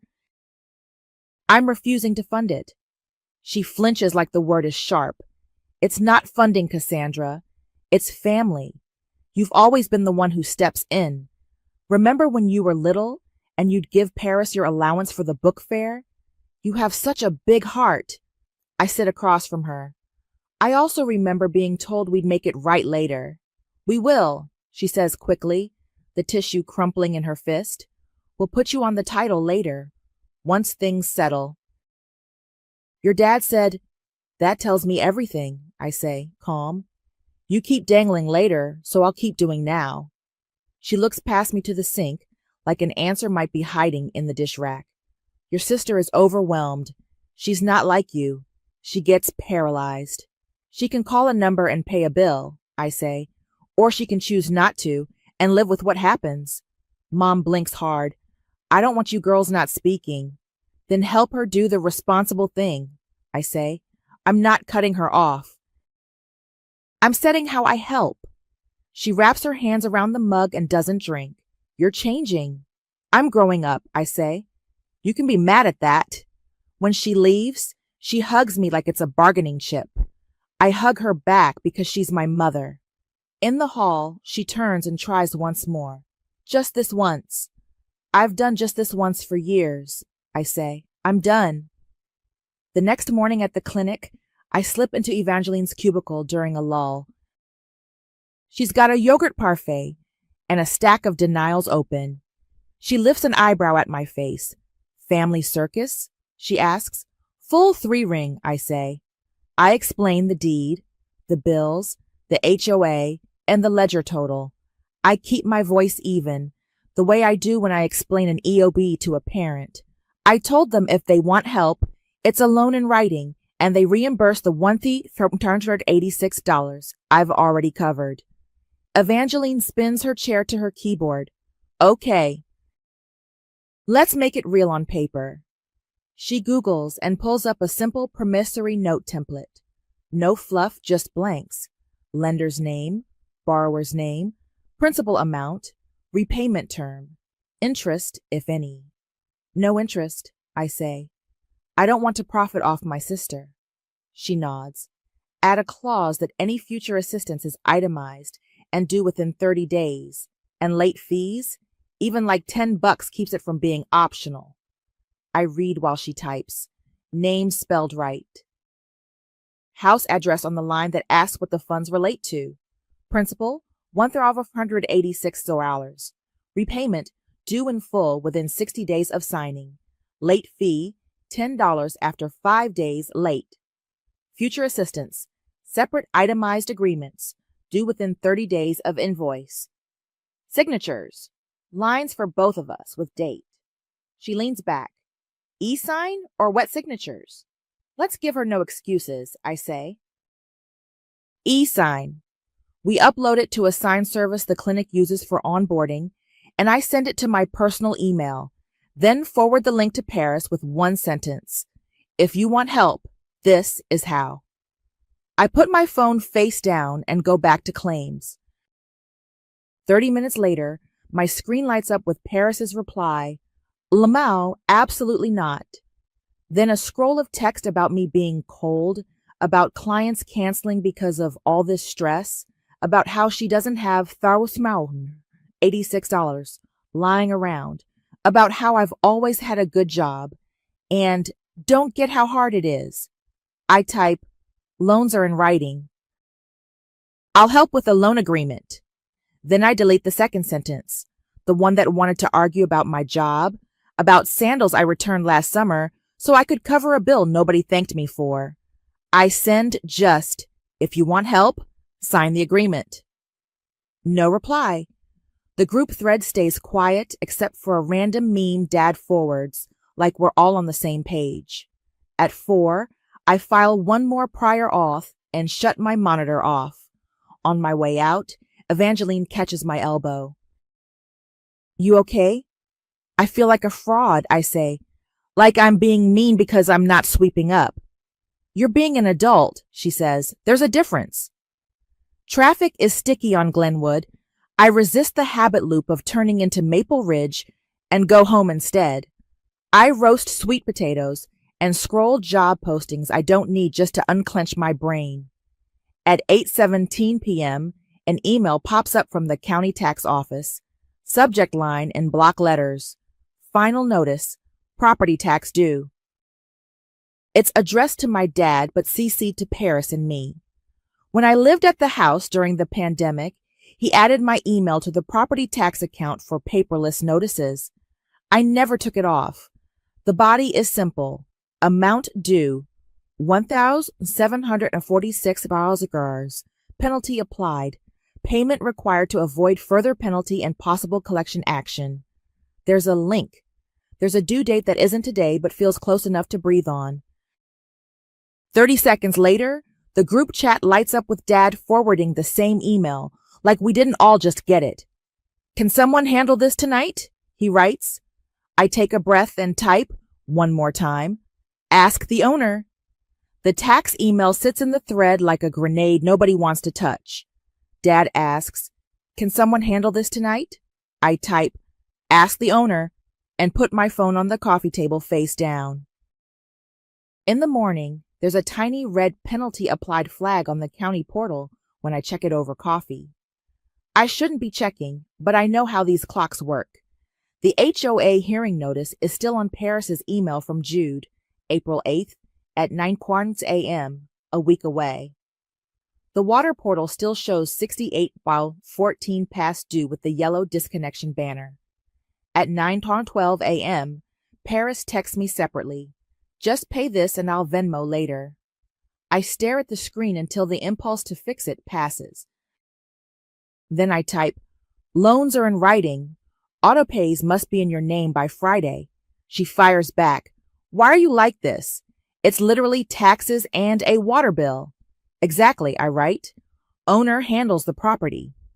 Long pause. The 3 dots pop up, disappear, pop up again, then nothing. I go to work. Our waiting room is jammed. Someone rescheduled 3 physicals into the same hour. I process a stack of claims and eat a granola bar at my desk. Around noon, Dad texts the group. A photo of a mower in the bed of a landscaper's truck, captioned, we called a guy. It's not Triangle Yard Care, but the grass will get cut. Good. At 1:06, an email from HOA. Reminder, violation hearing. Scheduled for 8 at 9:00 a.m. Please reply if violation corrected prior to hearing. Addressed to Paris now. I forward it to the thread without comment. 10 minutes later, Paris replies in the group, I have an actual job. Stop with all these emails. I don't tell her Jude's emails are automated. I open the e-sign portal we used yesterday and check the status of the promissory note. Still, doc sent awaiting signature. I click resend. Then I copy the link and text it directly to Paris. Per our conversation, agreement. 60 days to repay 186 errors. Future help itemized, due in 30 days. Late fee $10 after 5 days. No interest. Another long silence. Then, what about the taxes? Taxes are the owner's responsibility, I type. If you want me to front anything, it's a loan, in writing. She sends 3 eye roll emojis. Fine. Send the form. I already did, I write, and paste the link again. I take a prior auth call. When I hang up, the e-sign portal pings. Document has been signed. I open it to make sure it's real. Her signature is a neat loop, dated today. The terms are exactly what Evangeline and I wrote. My shoulders drop a fraction. Paris texts. Okay, I signed. How do I set up the utilities? Dad tried and it wants account numbers. I type back. Here are links. Water, Relakinsk of water. Click Start Move Service and put the house address. You'll need Dad's account number to transfer. If not, call the number on the orange notice. Put your card on file for autopay. Internet. I canceled mine at the end of the cycle. You need to set up a new account in your name. Frontier.com's new service. Pick a plan, schedule installation if needed. Pest control, Clear Shield, 91955 row 122. Tell them you're the owner now and add your card. HOA. Jude's email is compliance@mapleridgexhoa.org. Reply that lawn is being cut. Send a photo when it's done. He'll note it. A minute passes, then, what about the $68? You can pay water online with a card, I write. There's a pay now button. No, like, are you going to help with it and I pay you back?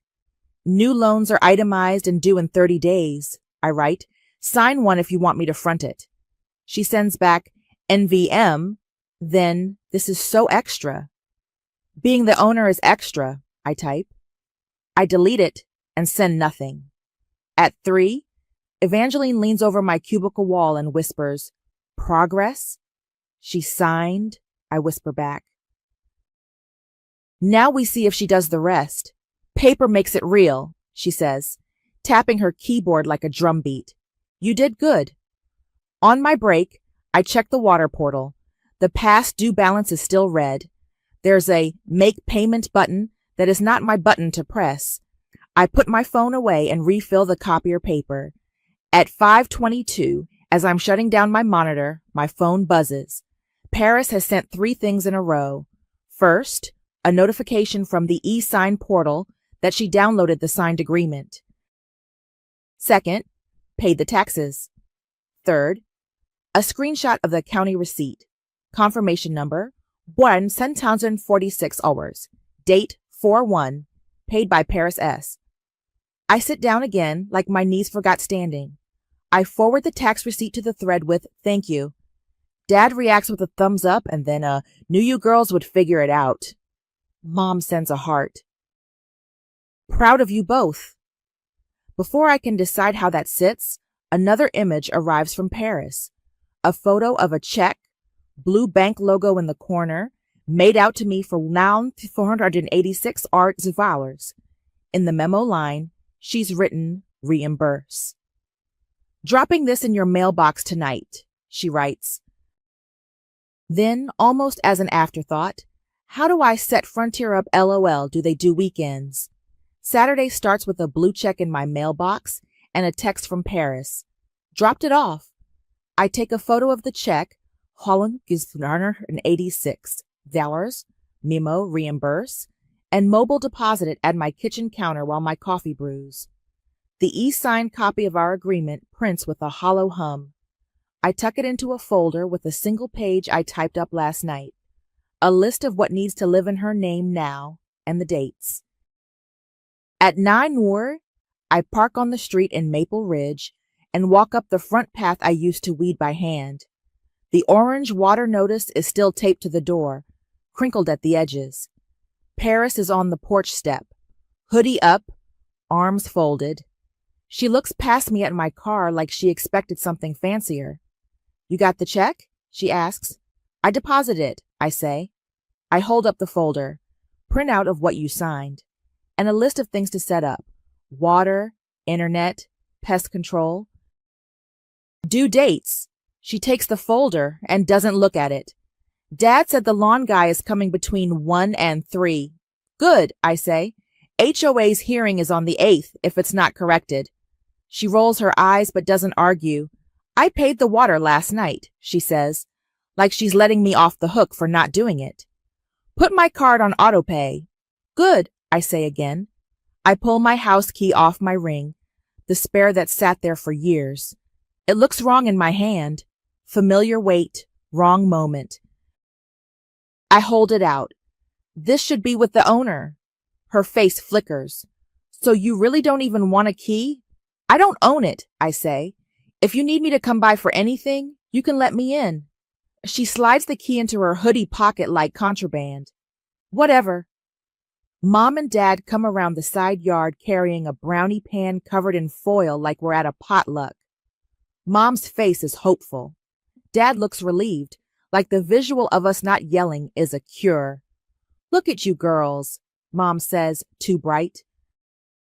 Working it out. I brought brownies. Thanks, I say. Paris says nothing. Dad clears his throat. We're proud of you both, he says. The words almost a script. This is what family does. Paris hands me the folder back without the key inside. Do I need to sign anything else? You've already signed, I say. Repayment within 60 days. If you want help with anything new, we'll do a separate itemized note due in 30 days. Yeah, she says. Non-committal. I have clients Tuesday. Can the internet install be then? You'll have to schedule with Frontier, I say. Their weekend slots book fast. She flips my list over. What's ClearShield? Pest control, I say. They come monthly. I canceled my card. You can call and add yours if you want to keep them. Paris tucks the list into the folder like she might lose it on purpose. Dad said he'd cover the HOA fine. Dad blinks. Caught. We'll talk about it, he says. Let's get the lawn cut first. Mom sets the brownies on the porch rail and touches my elbow. I knew you'd come through, she says, in a whisper meant to land soft. I came to return the key, I say, and to hand over the paper. Paris peels the orange water notice off the door suddenly, like it offended her. She folds it until it's a small square and sticks it in her pocket with the key. Happy? She says. I'm relieved, I say. We stand in a small, awkward cluster. Traffic hums on the main road. A cardinal bounces in the azaleas. I don't fill the silence with the old comfort talk. I don't tell Paris she's doing great. I don't tell Dad I'll call Jude. Mom tries because she can't not. We'll do a big family dinner when this is all calm, she says. Celebrate. Maybe next weekend? Let's get through this week, I say. Before I leave, I hand Paris one more thing. A single page with 3 bullets. Water autopay, confirmed 4-1. HOA hearing 4-8 at 9 a.m. Reply to Jude with photo after Mao. Frontier. Call to schedule install. My service ends at the end of this cycle. She glances at it and nods. We don't hug. I go down the steps, and I don't look back until I'm at my car. Mom and Dad are already fussing with the brownies. Paris is tapping on her phone. At 2:07, Heath texts me a photo from across the street. 2 guys in neon shirts pushing mowers in parallel lines, grass falling in neat combed rows. They're here, he writes. Thanks, I send back. At 3:18, an email pings from Jude. Compliance restored. Address. Thank you for correcting the vegetative overgrowth. The scheduled hearing has been canceled. The $200 fine remains outstanding and may be paid via your owner portal. I forward it to the group. Dad replies, "Great. We'll take care of the fine Monday." Paris sends a thumbs up. Mom replies with a string of hearts, and then, separately to me, "Dinner tomorrow?" "Just us girls?" I think about it, then type, "Not tomorrow, maybe next week." As I'm leaving Maple Ridge, Mom catches me at the driveway. She leans into my window, voice low. "You'll still be there for her, right?" "When there's respect," I say. It lands like a period. She nods, the smallest movement, and steps back so I can go. I turn onto the main road and feel, for once, like the weight on the passenger seat is finally mine and no one else's. By Monday, the lawn is a neat buzz cut and the orange notice is gone. At 9:12 a.m., an email from the HOA portal lands in my inbox. Payment received in $200 fine. I didn't pay it. I can see the last 4 digits of Dad's card in the receipt. I drop the PDF into Boundaries HOA and archive the thread. 10 minutes later, Jude sends a final note. Account in good standing. No further action required. Clean. Boring. Exactly how I want it. That afternoon, Paris texts me a screenshot of the city water account. Autopay. Active. Beneath it, one word. Done. Thanks, I write. She replies, Frontier can install Thursday between 12:4. Is someone going to be home? You will, I type. They'll text you a window. A beat. Lowell right. Thursday at 1:38 p.m., a photo arrives of a modem on the hallway table, wires looped like pasta. Wi-Fi set, Paris writes. A second later, a screenshot of her Frontier account page. Plan name. First draft date. I save both to Boundaries Jar Utilities, then close the folder. My name is nowhere on any of it. It feels like a room I finally got to walk out of and lock behind me. At the clinic, I catch Evangeline in the break room rinsing a mug. Paper worked, I say, a small grin sneaking out. HOA updated, taxes paid, utilities transferred. I deposited the reimbursement. She bumps my shoulder with hers. Look at you enforcing terms like a boss. How are you sleeping? Better, I say, and it's true. I woke up at 2 a.m. last night, checked my phone, saw no family emergencies, and went back to sleep without inventing any. On Friday, right after lunch, Paris sends another screenshot. ClearShield's customer portal with her name at the top. Service scheduled for next Wednesday, card on file. Bugs taken care of, she says. No, thanks. No emoji. Good, I reply. The group chat, once a pinball machine, shifts into normal family noise. Mom forwards a recipe for sheet pan fajitas. Dad sends a photo of a sunset from the Home Depot parking lot. Nobody asked me for a card number. Saturday morning, I log into the county tax portal one last time out of habit. A green check mark sits where the red penalty was. Balance, 0.00, paid by Paris S. on 04/01. I take one screenshot, not to build a case, to close a file, and drag it into Boundaries Alt Taxes. Then I right-click the Boundaries folder and compress it into a zip, like a project finished at work. I don't delete it. I don't need to look at it every day either. Paris texts me later. Do you have the lawn guy's number again? I paste Triangle Yard Care without comment. She sends back K. In the afternoon, Mom calls about nothing in particular and then slips in. Your dad's truck needs tires. They're so expensive right now. Loans are in writing, I say. Same tone I use when I tell a parent a copay is due. I'm braced for the sigh, the wobble. There's a pause, and then she says, never mind, it's fine. How's your gardenia? I smile because that's new. It's not dead yet. We talk about plants and recipes. We don't talk about titles or later. On Sunday, I meet Evangeline for coffee at a place that smells like orange peel and cardamom. She asks, "Any fallout?" "Quiet," I say. She sent me an autopay confirmation with "done." That was it. "That's huge," she says. "Sometimes quiet is the win." On my way home, my phone buzzes with a text from Paris. A photo of the autopay page again, this time with all three: water, internet, pest. She writes simply, "Done." No punctuation, no sugar. It's enough. I thumbs up it and keep driving.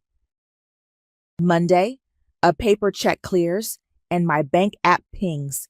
$1,386 was deposited.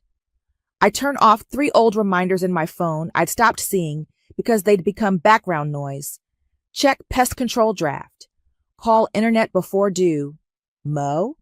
I replace them with one new calendar event 2 months out labeled Note Due Paris. It's not a threat. It's a line item. 2 minutes later, I take it off because she already paid in full. My calendar goes back to work things and a dentist appointment. At work, a mom hands me a thank you note for helping with her claim last month. I stick it to my monitor with a piece of tape and realize my chest isn't tight. I'm not waiting for my phone to erupt with someone else's emergency I created by fixing the last one. That evening, Dad texts the group, "Cookout next Sunday?" Paris replies with a hot dog emoji. Mom adds, "Let's keep it easy." I type, "I can bring a salad," and mean it. There's no subtext hidden in the potato salad anymore. Before bed, I set my phone on Do Not Disturb and don't flinch at the idea of missing something.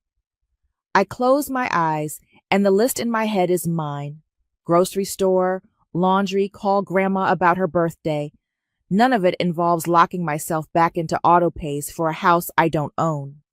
Respect or distance. It turns out most people choose respect when distance is real. I sleep through the night and wake up to light sliding under the blinds. My phone quiet. My own life exactly where I left it.